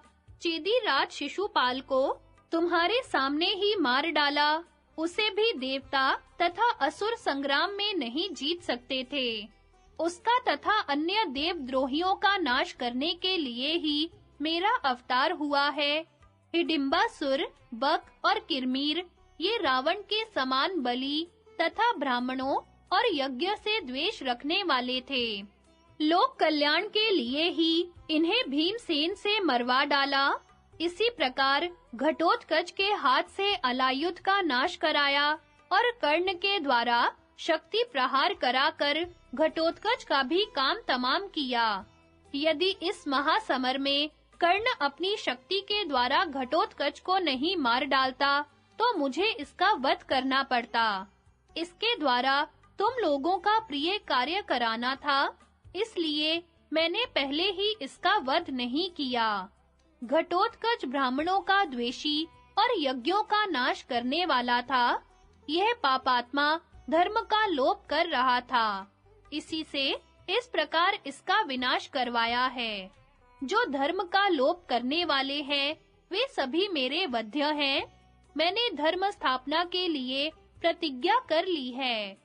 जहाँ वेद, सत्य, दम, पवित्रता, धर्म, लज्जा, श्री, धैर्य और क्षमा का वास है, वहाँ मैं सदा ही क्रीड़ा किया करता हूँ। यह बात मैं सत्य की शपथ खाकर कहता हूँ। अब तुम्हें कर्ण का नाश करने के विषय में विषाद नहीं करना चाहिए। मैं वह उपाय बताऊंगा जिससे तुम कर्ण को और भीमसेन, दुर्योधन को मार सकेंगे। इस समय तो दूसरी ओर ध्यान देने की आवश्यकता है। तुम्हारी सेना चारों ओर भाग रही है और कौरव सैनिक तक कर मार रहे हैं। धृतराष्ट्र ने पूछा, संजय, यदि कर्ण की शक्ति एक ही वीर का वध करके निष्फल हो जाने वाली थी, तो उसने सबको छोड़कर अर्जुन पर ही उसका प्रहार क्यों नहीं किया? अर्जुन के मारे जाने पर समस्त पांडव और सृंजय अपने आप नष्ट हो जाते। यदि कहो अर्जुन सूत पुत्र से लड़ने नहीं आए, तो स्वयं ही उनकी तलाश करनी चाहिए थी। अर्जुन की तो यह प्रतिज्ञा है कि युद्ध के लिए ललकारने पर पीछे पैर नहीं हटा सकता। संजय ने कहा, महाराज, भगवान श्री कृष्ण की बुद्धि हम लोगों से बड़ी है। वे जानते थे कि कर्ण अपनी शक्ति से अर्जुन को मारना चाहता है। इसीलिए उन्होंने कर्ण के साथ द्वैरथ युद्ध में राक्षस राज घटोत्कच को नियुक्त किया। ऐसे अनेकों उपायों से भगवान अर्जुन की रक्षा करते आ रहे हैं। विशेषतः कर्ण की अमोघ शक्ति से उन्होंने ही अर्जुन की रक्षा की है, नहीं तो वह अवश्य ही उनका नाश कर डालती। धृतराष्ट्र ने पूछा, संजय, कर्ण भी तो बड़ा बुद्धिमान है, उसने स्वयं ही अर्जुन पर अब तक उस शक्ति का प्रहार क्यों नहीं किया? तुम भी तो बड़े समझदार हो, तुमने ही कर्ण को यह बात क्यों नहीं सुझा दी? संजय ने कहा, महाराज, प्रतिदिन रात्रि में दुर्योधन, शकुनी, मैं और दुशासन ये सब लोग कर्ण से प्रार्थना करते थे कि भाई, कल के युद्ध में तुम सारी सेना को छोड़कर पहले अर्जुन को ही मार डालना, फिर तो हम लोग पांडवों और पांचालों पर दास की भांति शासन करेंगे। यदि ऐसा न हो तो तुम श्री कृष्ण को ही मार डालो, क्योंकि वे ही पांडवों के बल हैं, वे ही रक्षक हैं और वे ही उनके सहारे हैं। राजन, यदि कर्ण श्री कृष्ण को मार डालता तो निस्संदेह आज सारी पृथ्वी उसके वश में हो जाती। उसने भी उन पर शक्ति प्रहार का विचार किया था, पर युद्ध में भगवान श्री कृष्ण के निकट जाते ही उस पर ऐसा मोह छा जाता कि यह बात भूल जाती थी। उधर से भगवान सदा ही बड़े-बड़े महारथियों को कर्ण से लड़ने के लिए भेजा करते थे। वे निरंतर इसी फिक्र में रहते थे कि कैसे कर्ण की शक्ति को व्यर्थ कर दूं। महाराज, जो कर्ण से अर्जुन की इस प्रकार रक्षा करते थे, वे अपनी रक्षा क्यों नहीं करते थे? तीनों लोकों में कोई भी ऐसा पुरुष नहीं है जो जनार्दन पर विजय पा सके। घटोत्कच के मारे जाने पर सात्यकी ने भी भगवान कृष्ण से यही प्रश्न किया था कि भगवान, जब कर्ण ने वह अमोघ शक्ति अर्जुन पर ही छोड़ने का निश्चय किया था, तो अब तक उन पर छोड़ी क्यों नहीं? भगवान श्री कृष्ण बोले, दुर्योधन, दुशासन, शकुनी और जयद्रथ ये सब मिलकर यही सलाह दिया करते थे कि कर्ण, तुम अर्जुन के सिवा दूसरे किसी पर शक्ति का प्रयोग न करना। उनके मारे जाने पर पांडव और सृंजय स्वयं ही नष्ट हो जाएंगे। युयुधान, कर्ण भी उनसे ऐसा ही करने की प्रतिज्ञा कर चुका था। उसके हृदय में सदा अर्जुन के वध करने का विचार रहा भी करता था, परंतु मैं ही उसे मोह में डाल देता था। यही कारण है जिससे उसने अर्जुन पर शक्ति का प्रहार नहीं किया। सात्यकी, वह शक्ति अर्जुन के लिए मृत्यु रूप है, यह सोच-सोचकर मुझे रात में नींद नहीं आती थी। अब वह घटोत्कच पर पड़ने से व्यर्थ हो गई। यह देखकर मैं ऐसा समझता हूँ कि अर्जुन मौत के मुख से छूट गए। मैं युद्ध में अर्जुन की रक्षा करना जितना आवश्यक समझता हूँ, उतनी पिता, माता, तुम जैसे भाइयों और अपने प्राणों की भी रक्षा आवश्यक नहीं मानता। तीनों लोकों के राज्य की अपेक्षा भी यदि कोई दुर्लभ वस्तु हो, तो उसे भी मैं अर्जुन के बिना नहीं चाहता। इसलिए आज अर्जुन मानो मर कर जी उठे हैं, ऐसा समझकर मुझे बड़ा आनंद हो रहा है। यही वजह है कि इस रात्रि में मैंने राक्षस को ही कर्ण से लड़ने के लिए भेजा था। उसके सिवा दूसरा कोई कर्ण को नहीं दबा सकता था। महाराज, अर्जुन का प्रिय और हित करने में निरंतर लगे रहने वाले भगवान श्री कृष्ण ने सात्यकी के पूछने पर यही उत्तर दिया था। धृतराष्ट्र ने कहा, संजय, इसमें कर्ण, दुर्योधन और शकुनी का तथा सबसे बढ़कर तुम्हारा अन्याय है। तुम सब लोगों को मालूम था कि वह शक्ति केवल एक वीर को मार सकती है। इंद्र आदि देवता भी उसकी चोट बर्दाश्त नहीं कर सकते, तो भी कर्ण ने उसे श्री कृष्ण अथवा अर्जुन पर क्यों नहीं छोड़ा? तुम लोग युद्ध के समय उसे क्यों याद नहीं दिलाते थे? संजय बोले, महाराज, हम लोग तो रोज ही रात में उसे ऐसा करने की सलाह देते थे, पर प्रातः काल होते ही देववश कर्ण की तथा दूसरे योद्धाओं की भी बुद्धि मारी जाती थी। हाथ में शक्ति के रहते हुए भी जो उसने श्री कृष्ण या अर्जुन को उससे नहीं मारा, इसमें मैं देव को ही प्रधान कारण समझता हूँ। युधिष्ठिर का विषाद और भगवान कृष्ण तथा व्यास जी के द्वारा उसका निवारण। धृतराष्ट्र ने पूछा, संजय, अब आगे की बात बताओ। घटोत्कच के मारे जाने पर कौरव पांडवों में किस प्रकार युद्ध हुआ? संजय ने कहा, महाराज, कर्ण के द्वारा उस राक्षस के मारे जाने पर आपके सैनिक बड़े प्रसन्न हुए। वे ऊंचे स्वर से गर्जना करने लगे और बड़े वेग से इधर-उधर दौड़ने लगे। उधर उस घोर अंधकारमयी रजनी में पांडव सेना का संहार हो रहा था। इससे राजा युधिष्ठिर का मन बहुत छोटा हो गया। वे भीमसेन से बोले, महाबाहो, धृतराष्ट्र की सेना को रोको। मैं तो घटोत्कच के मरने से बहुत घबरा गया हूँ। मुझसे कुछ नहीं हो सकता। यह कहकर वे अपने रथ पर बैठ गए। आंखों से आंसू बहाने लगे। उच्छ्वास चलने लगा।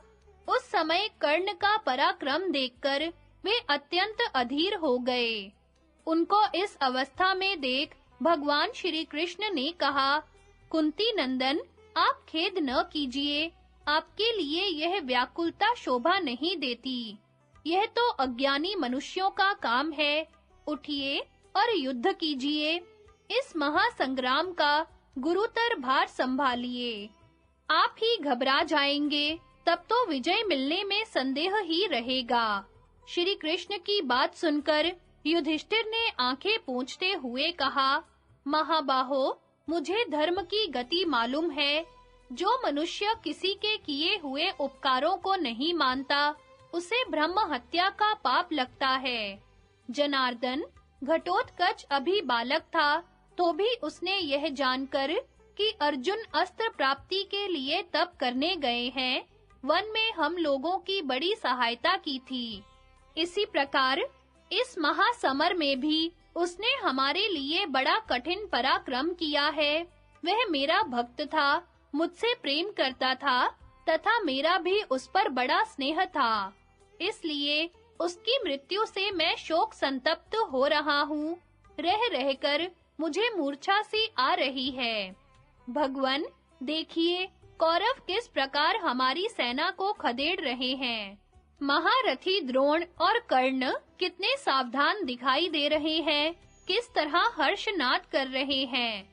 जनार्दन, आपके और हमारे जीते जी घटोत्कच कर्ण के हाथ से क्यों कर मारा गया? अर्जुन के देखते-देखते उसकी मृत्यु हुई है।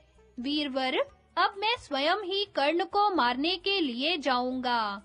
यों कहकर अपना महान धनुष टंकारते हुए वे बड़ी उतावली के साथ चल दिए। यह देखकर भगवान कृष्ण ने अर्जुन से कहा, ये राजा युधिष्ठिर कर्ण को मारने के लिए चले जा रहे हैं। इस समय इन्हें अकेले छोड़ देना ठीक नहीं होगा। यह कहकर उन्होंने बड़ी शीघ्रता के साथ घोड़ों को हाँका और दूर पहुंचे हुए राजा को पकड़ लिया।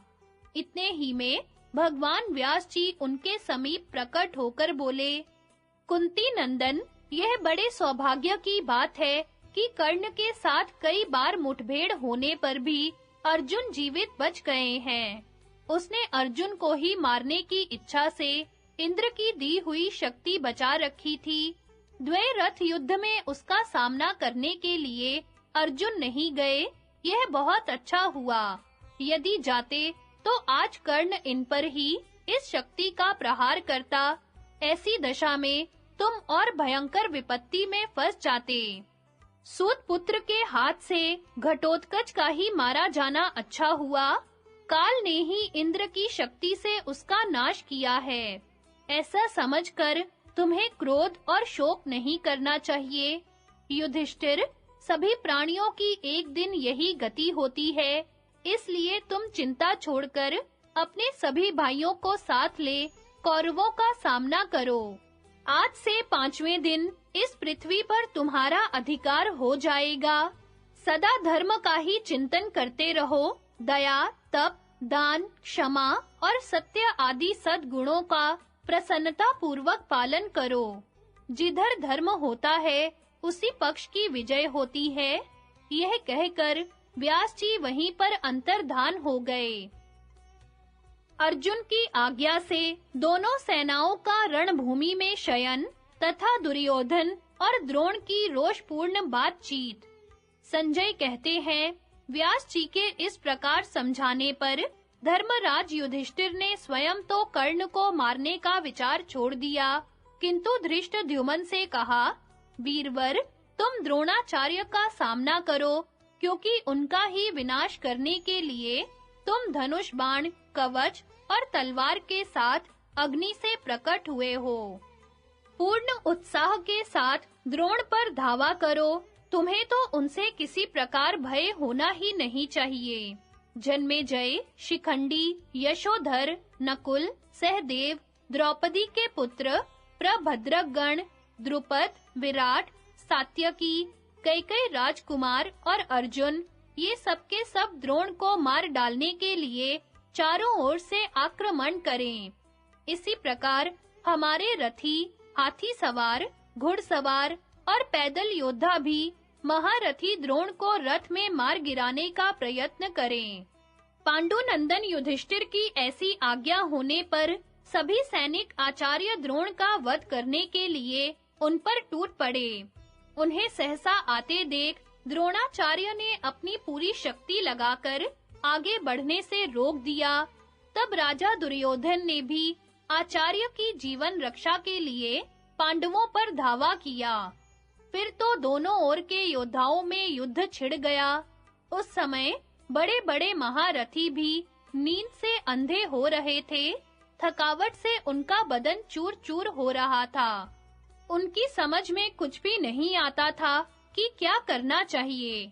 वह भयानक अर्धरात्रि निद्रांत सैनिकों के लिए 1000 पहर की सी जान पड़ती थी। किसी में भी लड़ने का उत्साह नहीं रह गया था।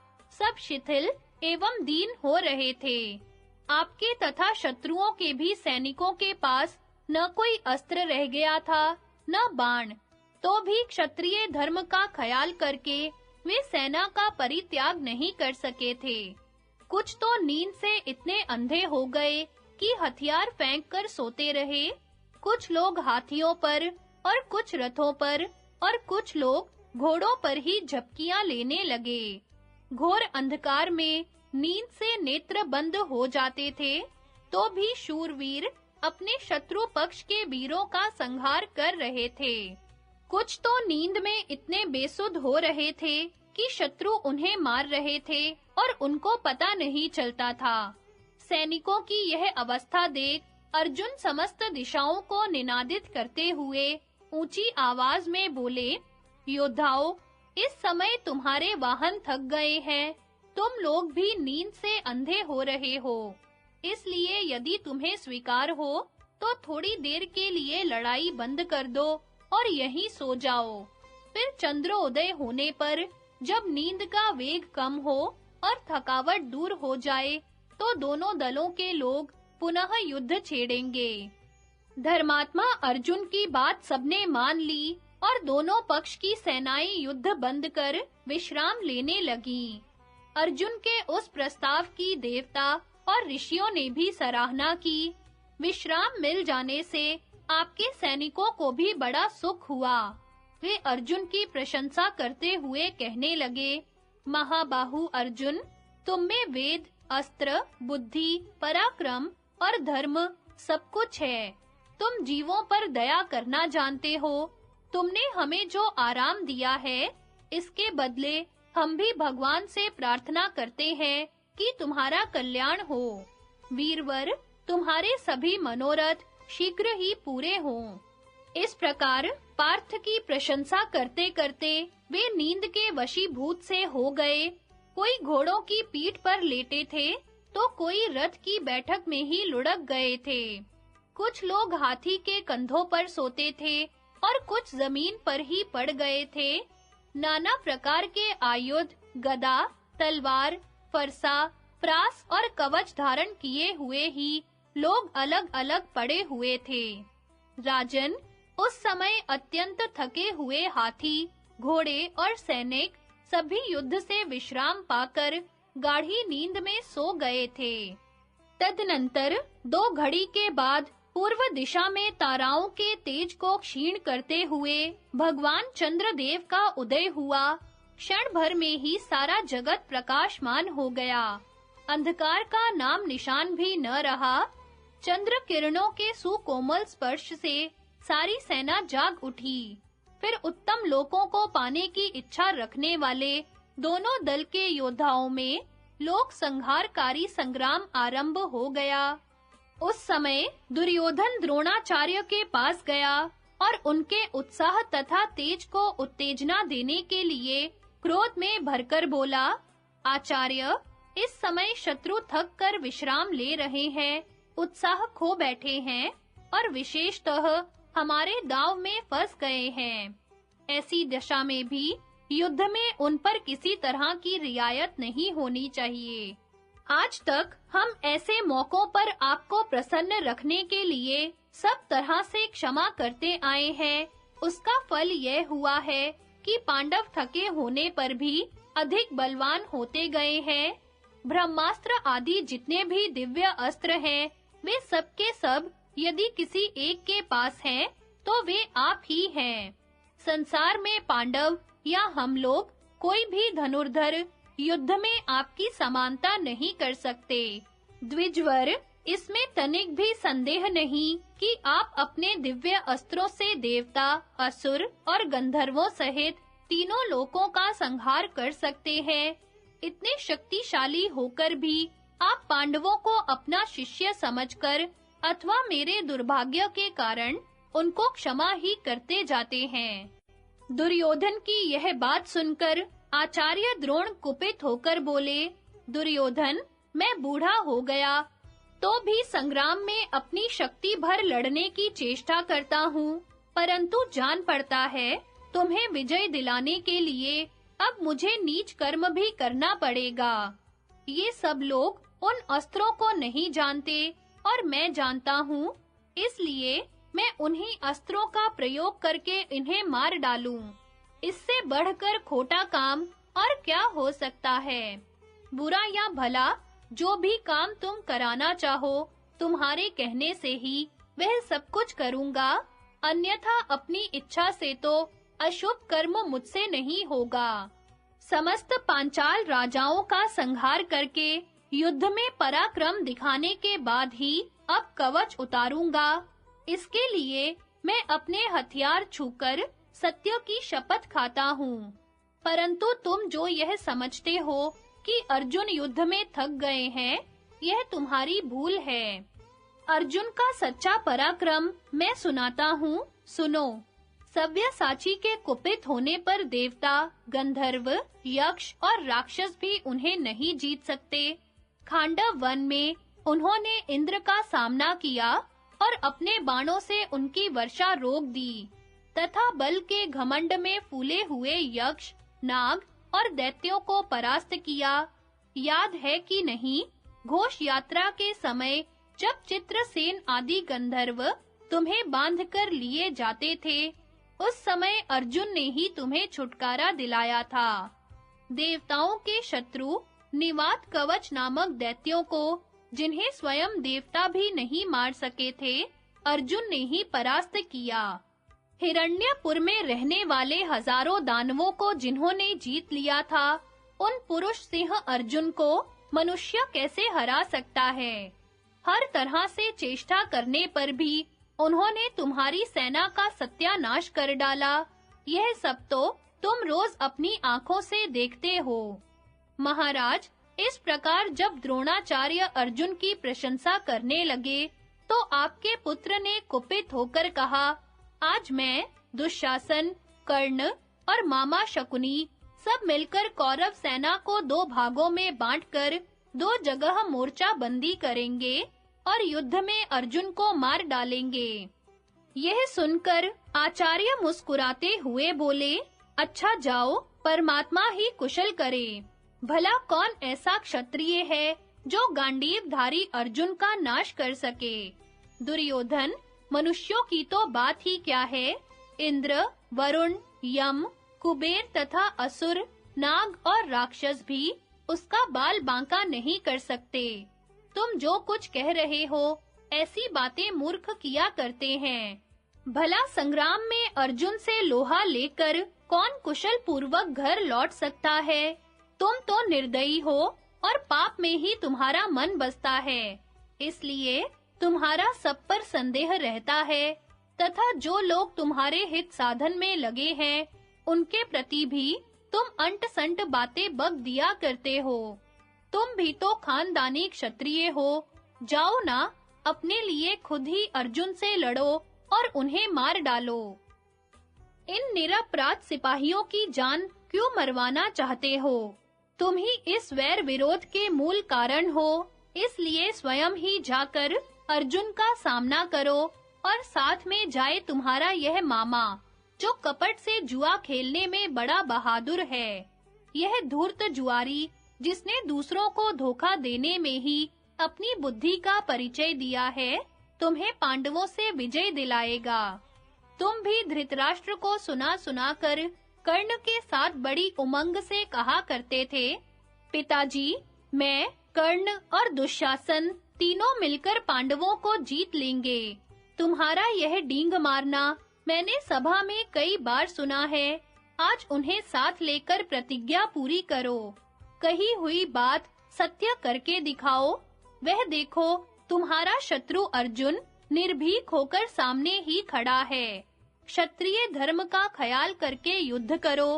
अर्जुन के हाथ से तुम्हारा मारा जाना जीत होने से कहीं अच्छा है। जाओ, निडर होकर लड़ो। यह कहकर आचार्य द्रोण जिधर शत्रु खड़े थे, उधर ही चल दिए। फिर सेना को 2 भागों में बांटकर युद्ध आरंभ हुआ।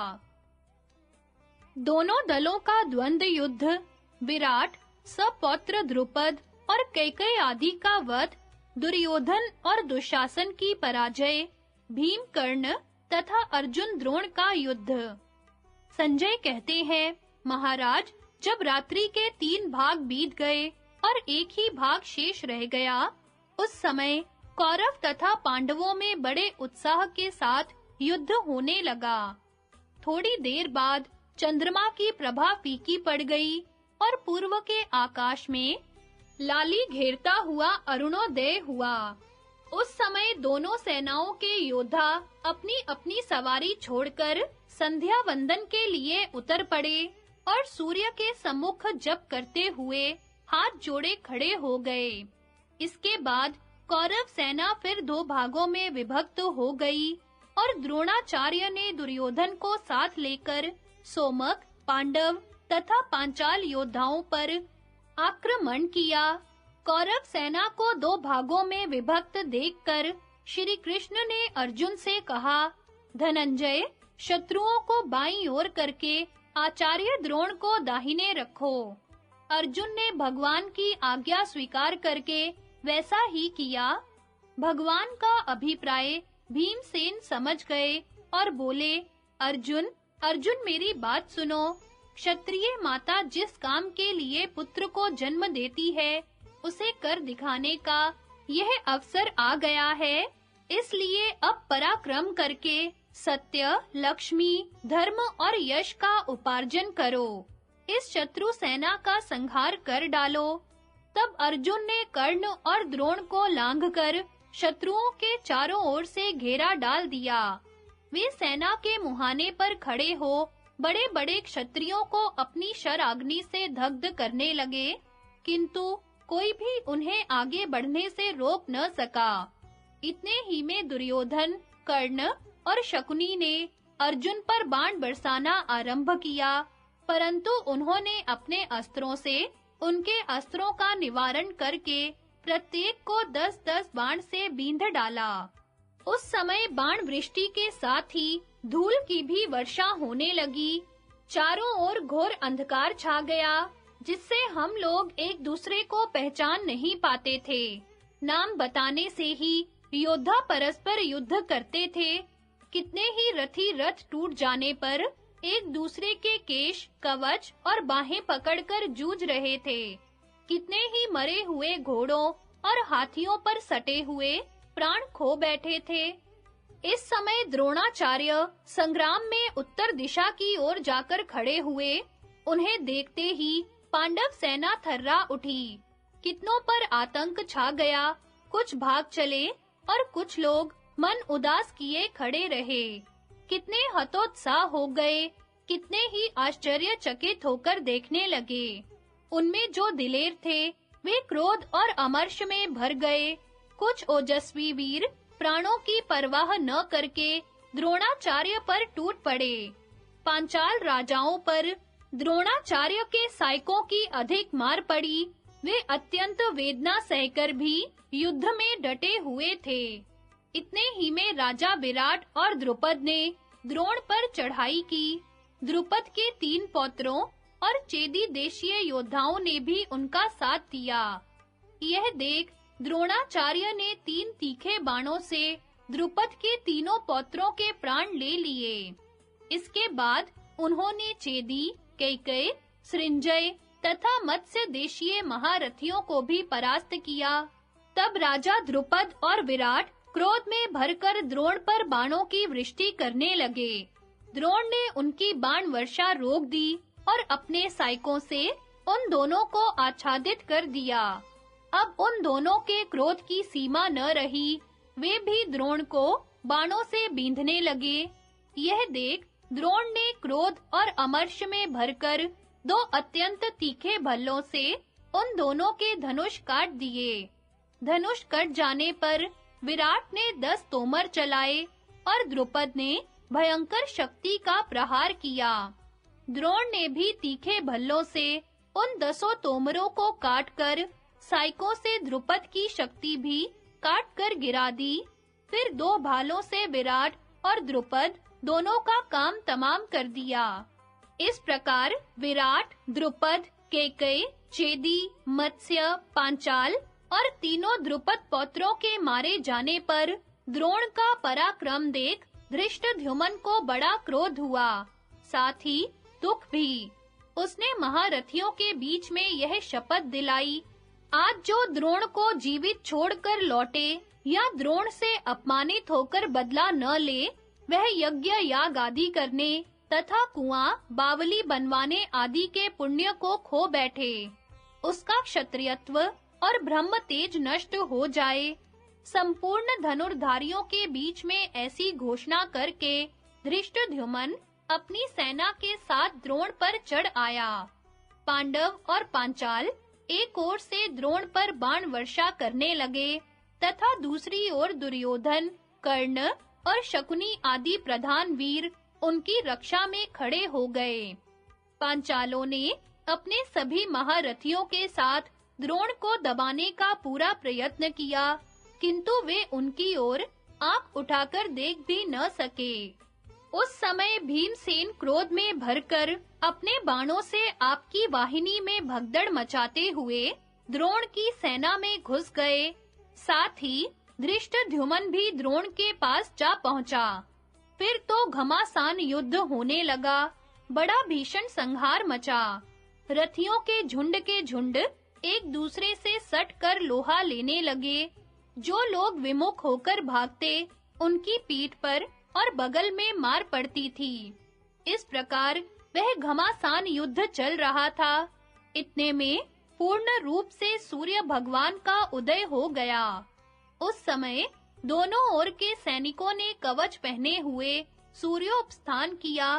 फिर पूर्ववत युद्ध होने लगा। सूर्योदय के पहले जो जिनके साथ लड़ते थे, उनका उन्हीं के साथ पुनः द्वंद्व युद्ध छिड़ गया। दोनों पक्ष के योद्धा बहुत समीप से सटकर मुकाबला कर रहे थे। इसलिए तलवार, तोमर और फरसों की मार से वहां का दृश्य बड़ा भयानक हो गया था। हाथी और घोड़ों की कटी हुई लाशों से रक्त की नदी बह रही थी। महाराज, उस समय द्रोणाचार्य और अर्जुन को छोड़कर बाकी समस्त सेना विक्षिप्त, व्याकुल, भयभीत एवं आतुर हो रही थी। द्रोण और अर्जुन ही अपने-अपने पक्ष के रक्षक और घबराए हुए लोगों के आधार थे। शत्रु पक्ष के लोग उन्हीं दोनों के सामने आकर यमलोक की राह लेते थे। कौरव और पांचालों की सेनाएं अत्यंत उद्विग्न हो गई थी।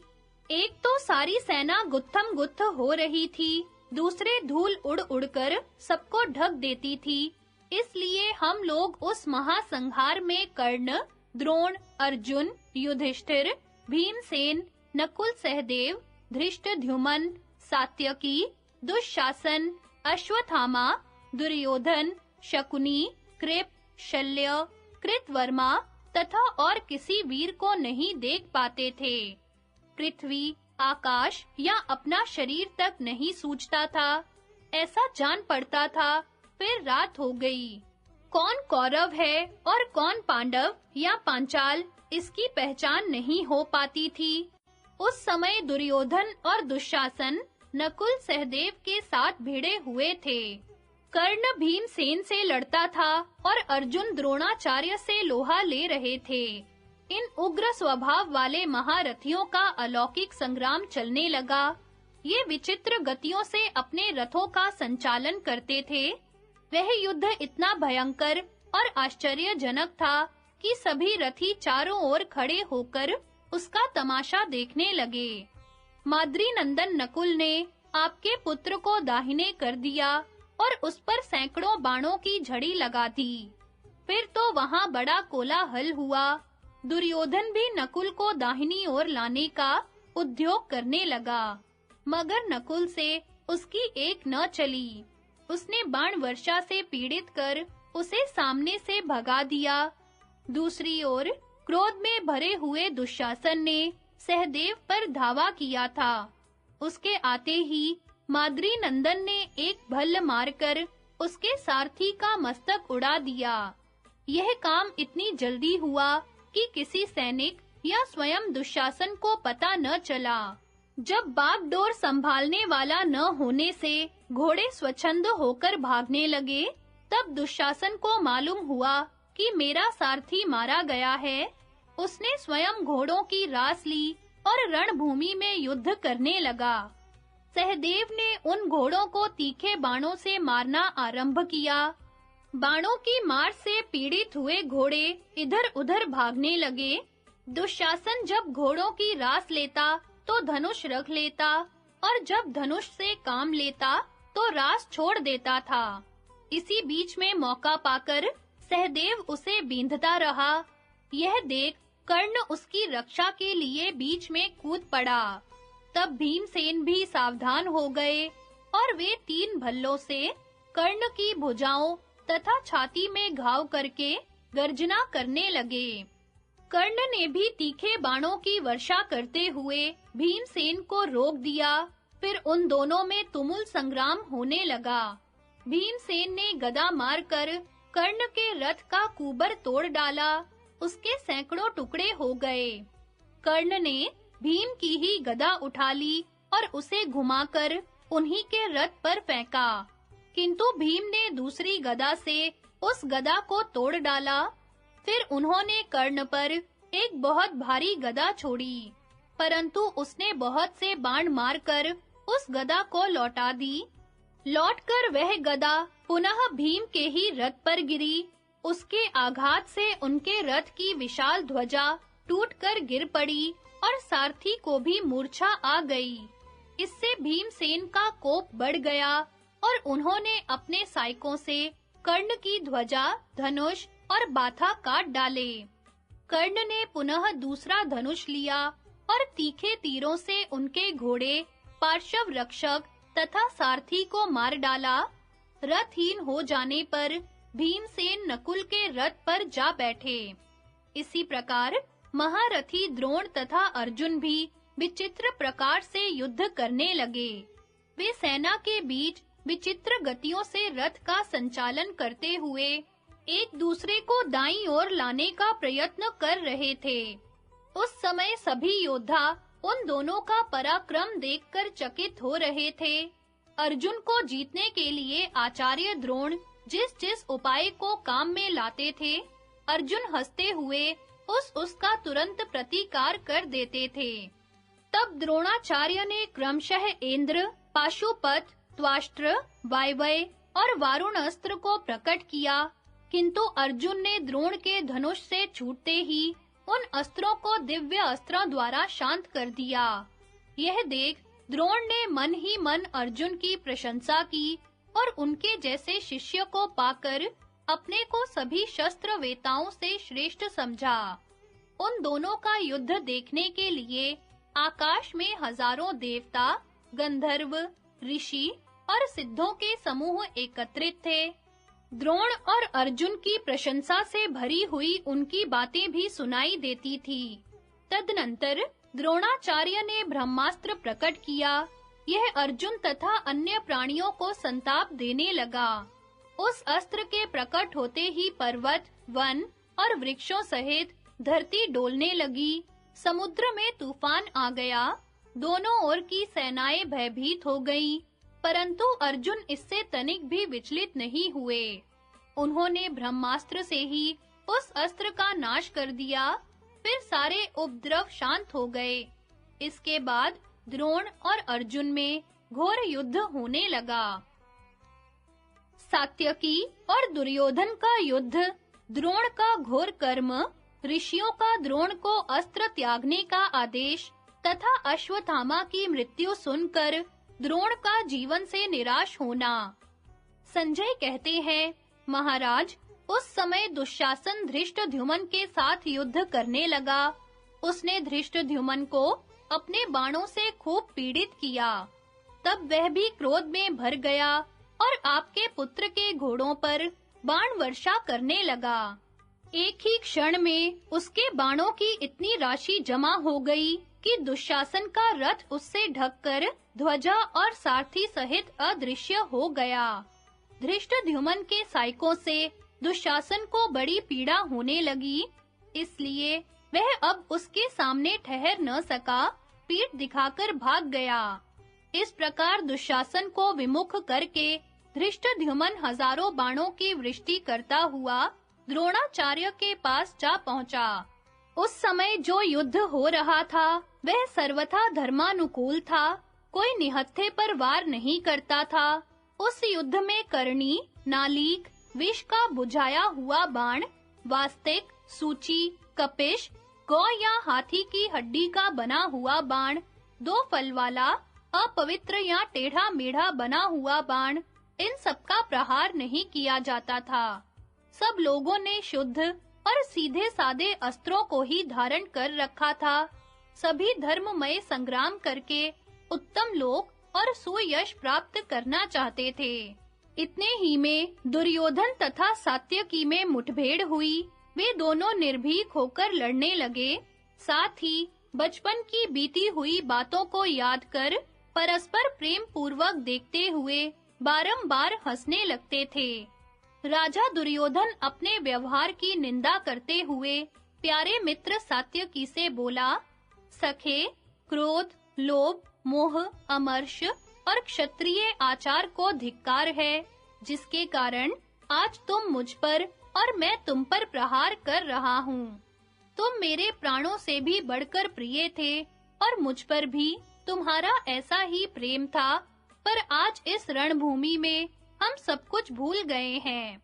दुर्योधन के ऐसा कहने पर सात्यकी ने कहा, राजन, क्षत्रियों का व्यवहार ही ऐसा है। वे अपने गुरु से भी लड़ते हैं। यदि तुम मुझे प्रिय मानते हो तो जल्दी मार डालो, विलंब न करो। तुम्हारे कारण मैं पुण्यवानों के लोक में जाऊंगा।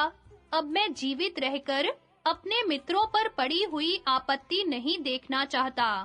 इस प्रकार स्पष्ट उत्तर दे सात्यकी अपने प्राणों की परवाह न करके तुरंत दुर्योधन का सामना करने आ गया। तब दुर्योधन ने सात्यकी को 10 बाण मारे। सात्यकी ने भी उसके ऊपर क्रमशः 50, 30 और 10 बाणों की वर्षा की। दुर्योधन ने पुनः हंसते-हंसते 30 बाणों से सात्यकी को बींध डाला तथा क्षुरप्र से उसके धनुष को भी काट दिया। सात्यकी ने भी दूसरा धनुष ले हाथों की फुर्ती दिखाते हुए आपके पुत्र पर बाणों की झड़ी लगा दी। दुर्योधन ने अपने सायकों से उन बाणों के टुकड़े-टुकड़े कर डाले और सात्यकी को 73 बाण मारकर व्याकुल कर दिया। फिर जब वह धनुष पर बाण चढ़ा रहा था, इसी समय सात्यकी ने उसके धनुष को काट डाला और अनेकों सायकों से उसको भी घायल कर दिया। दुर्योधन वेदना से कराहता हुआ दूसरे रथ पर जा बैठा। थोड़ी देर बाद जब व्यथा कुछ कम हुई, तो सात्यकी के रथ पर बाण बरसाता हुआ वह पुनः आगे बढ़ा। इसी तरह सात्यकी भी दुर्योधन के रथ पर बाणों की वर्षा करने लगा। फिर दोनों में भयंकर युद्ध छिड़ गया। वहां सात्यकी को ही प्रबल होते देख कर्ण आपके पुत्र की रक्षा के लिए शीघ्र ही आ पहुंचा। महाबली भीमसेन से यह सहा नहीं गया। वे भी बाणों की वृष्टि करते हुए तुरंत वहां आ धमके। कर्ण ने हंसते-हंसते तीखे बाण मारकर भीमसेन का धनुष तथा बाण काट दिया और उनके सारथी को भी मार डाला। तब भीमसेन के क्रोध की सीमा न रही। उन्होंने गदा लेकर शत्रु के धनुष, ध्वजा, सारथी और रथ के पहिए का नाश कर डाला। कर्ण इस बात को सह नहीं सका। वह तरह-तरह के अस्त्रों और बाणों का प्रयोग करके भीम के साथ लड़ने लगा। इसी तरह भीमसेन भी कुपित होकर कर्ण से युद्ध करने लगे। दूसरी ओर द्रोणाचार्य, धृष्टद्युम्न आदि पांचालों को पीड़ा देने लगे। यह आचार्य के सेनापतित्व का 5वां दिन था। वे क्रोध में भरे हुए थे और पांचाल वीरों का महान संहार कर रहे थे। शत्रु भी बड़े धैर्यवान थे। वे उनसे युद्ध करते हुए तनिक भी भयभीत नहीं होते थे।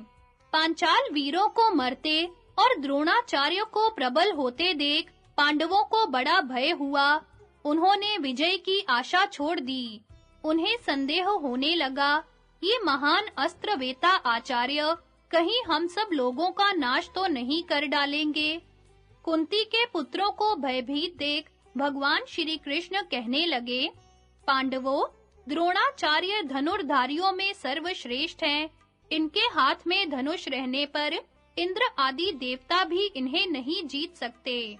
जब ये हथियार डाल दें, तभी कोई मनुष्य इनका वध कर सकता है।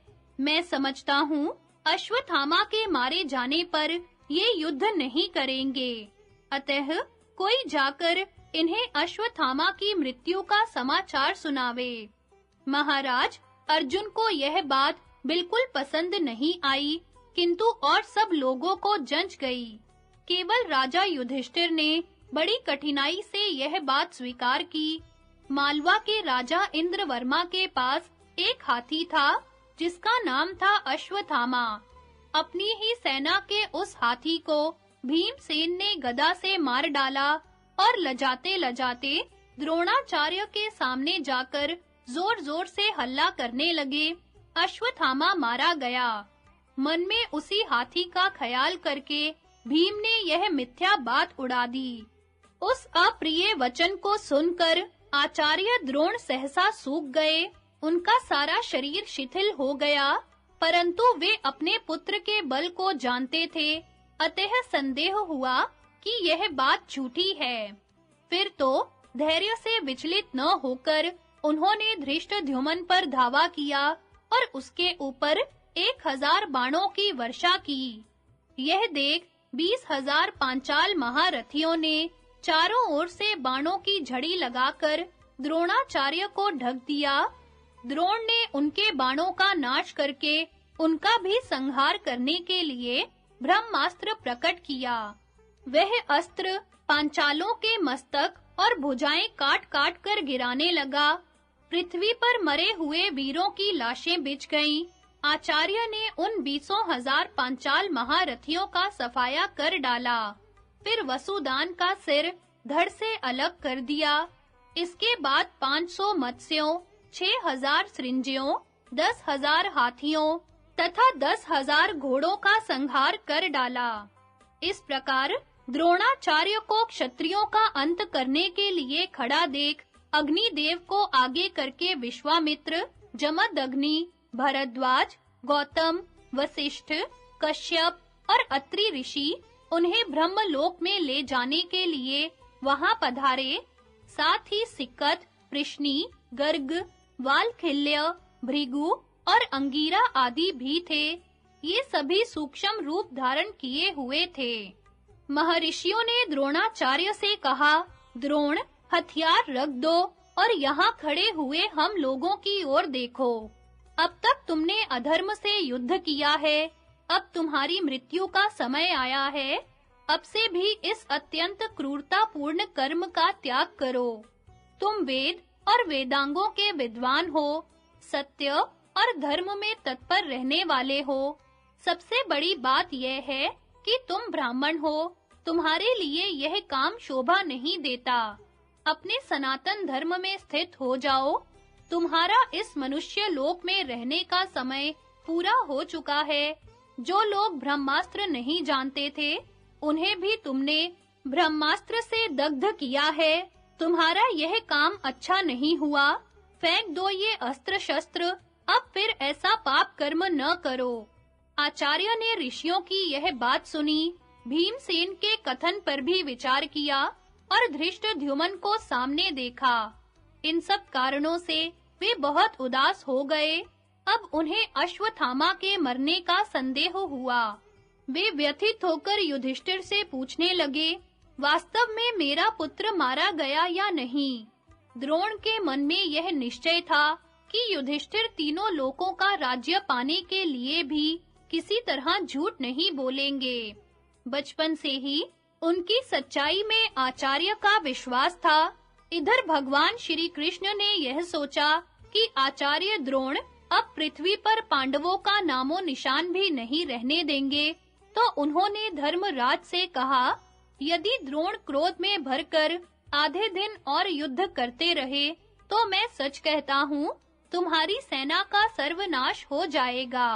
अतः तुम द्रोण से हम लोगों को बचाओ। दूसरों की प्राण रक्षा के लिए यदि कदाचित असत्य बोलना पड़े, तो उससे बोलने वाले को पातक नहीं लगता। वे दोनों इस प्रकार बातें कर ही रहे थे कि भीमसेन बोल उठे, महाराज, द्रोण के वध का उपाय सुनकर मैंने आपकी सेना में विचरने वाले मालव नरेश इंद्रवर्मा के अश्वत्थामा नामक हाथी को मार डाला है।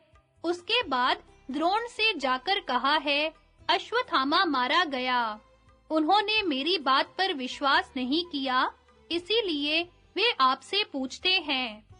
अतः आप श्री कृष्ण की बात मानकर द्रोण से कह दीजिए कि अश्वत्थामा मारा गया। आपके कहने से वे फिर युद्ध नहीं करेंगे, क्योंकि आप सत्यवादी हैं। यह बात तीनों लोकों में प्रसिद्ध है। महाराज, भीम की बात सुनकर और श्री कृष्ण की प्रेरणा से युधिष्ठिर वैसा कहने को तैयार हो गए। वे असत्य के भय में डूबे हुए थे, तो भी विजय में आसक्ति होने के कारण द्रोणाचार्य से अश्वत्थामा मारा गया, यह वाक्य उच्च स्वर से कहकर धीरे से बोले, किंतु हाथी। इसके पहले युधिष्ठिर का रथ पृथ्वी से 4 अंगुल ऊंचा रहा करता था। उस दिन वह असत्य मुंह से निकालते ही रथ जमीन से सट गया। महारथी द्रोण युधिष्ठिर के मुख से वह बात सुनकर पुत्र शोक से पीड़ित हो जीवन से निराश हो गए तथा ऋषियों के कथनानुसार अपने को पांडवों का अपराधी मानने लगे।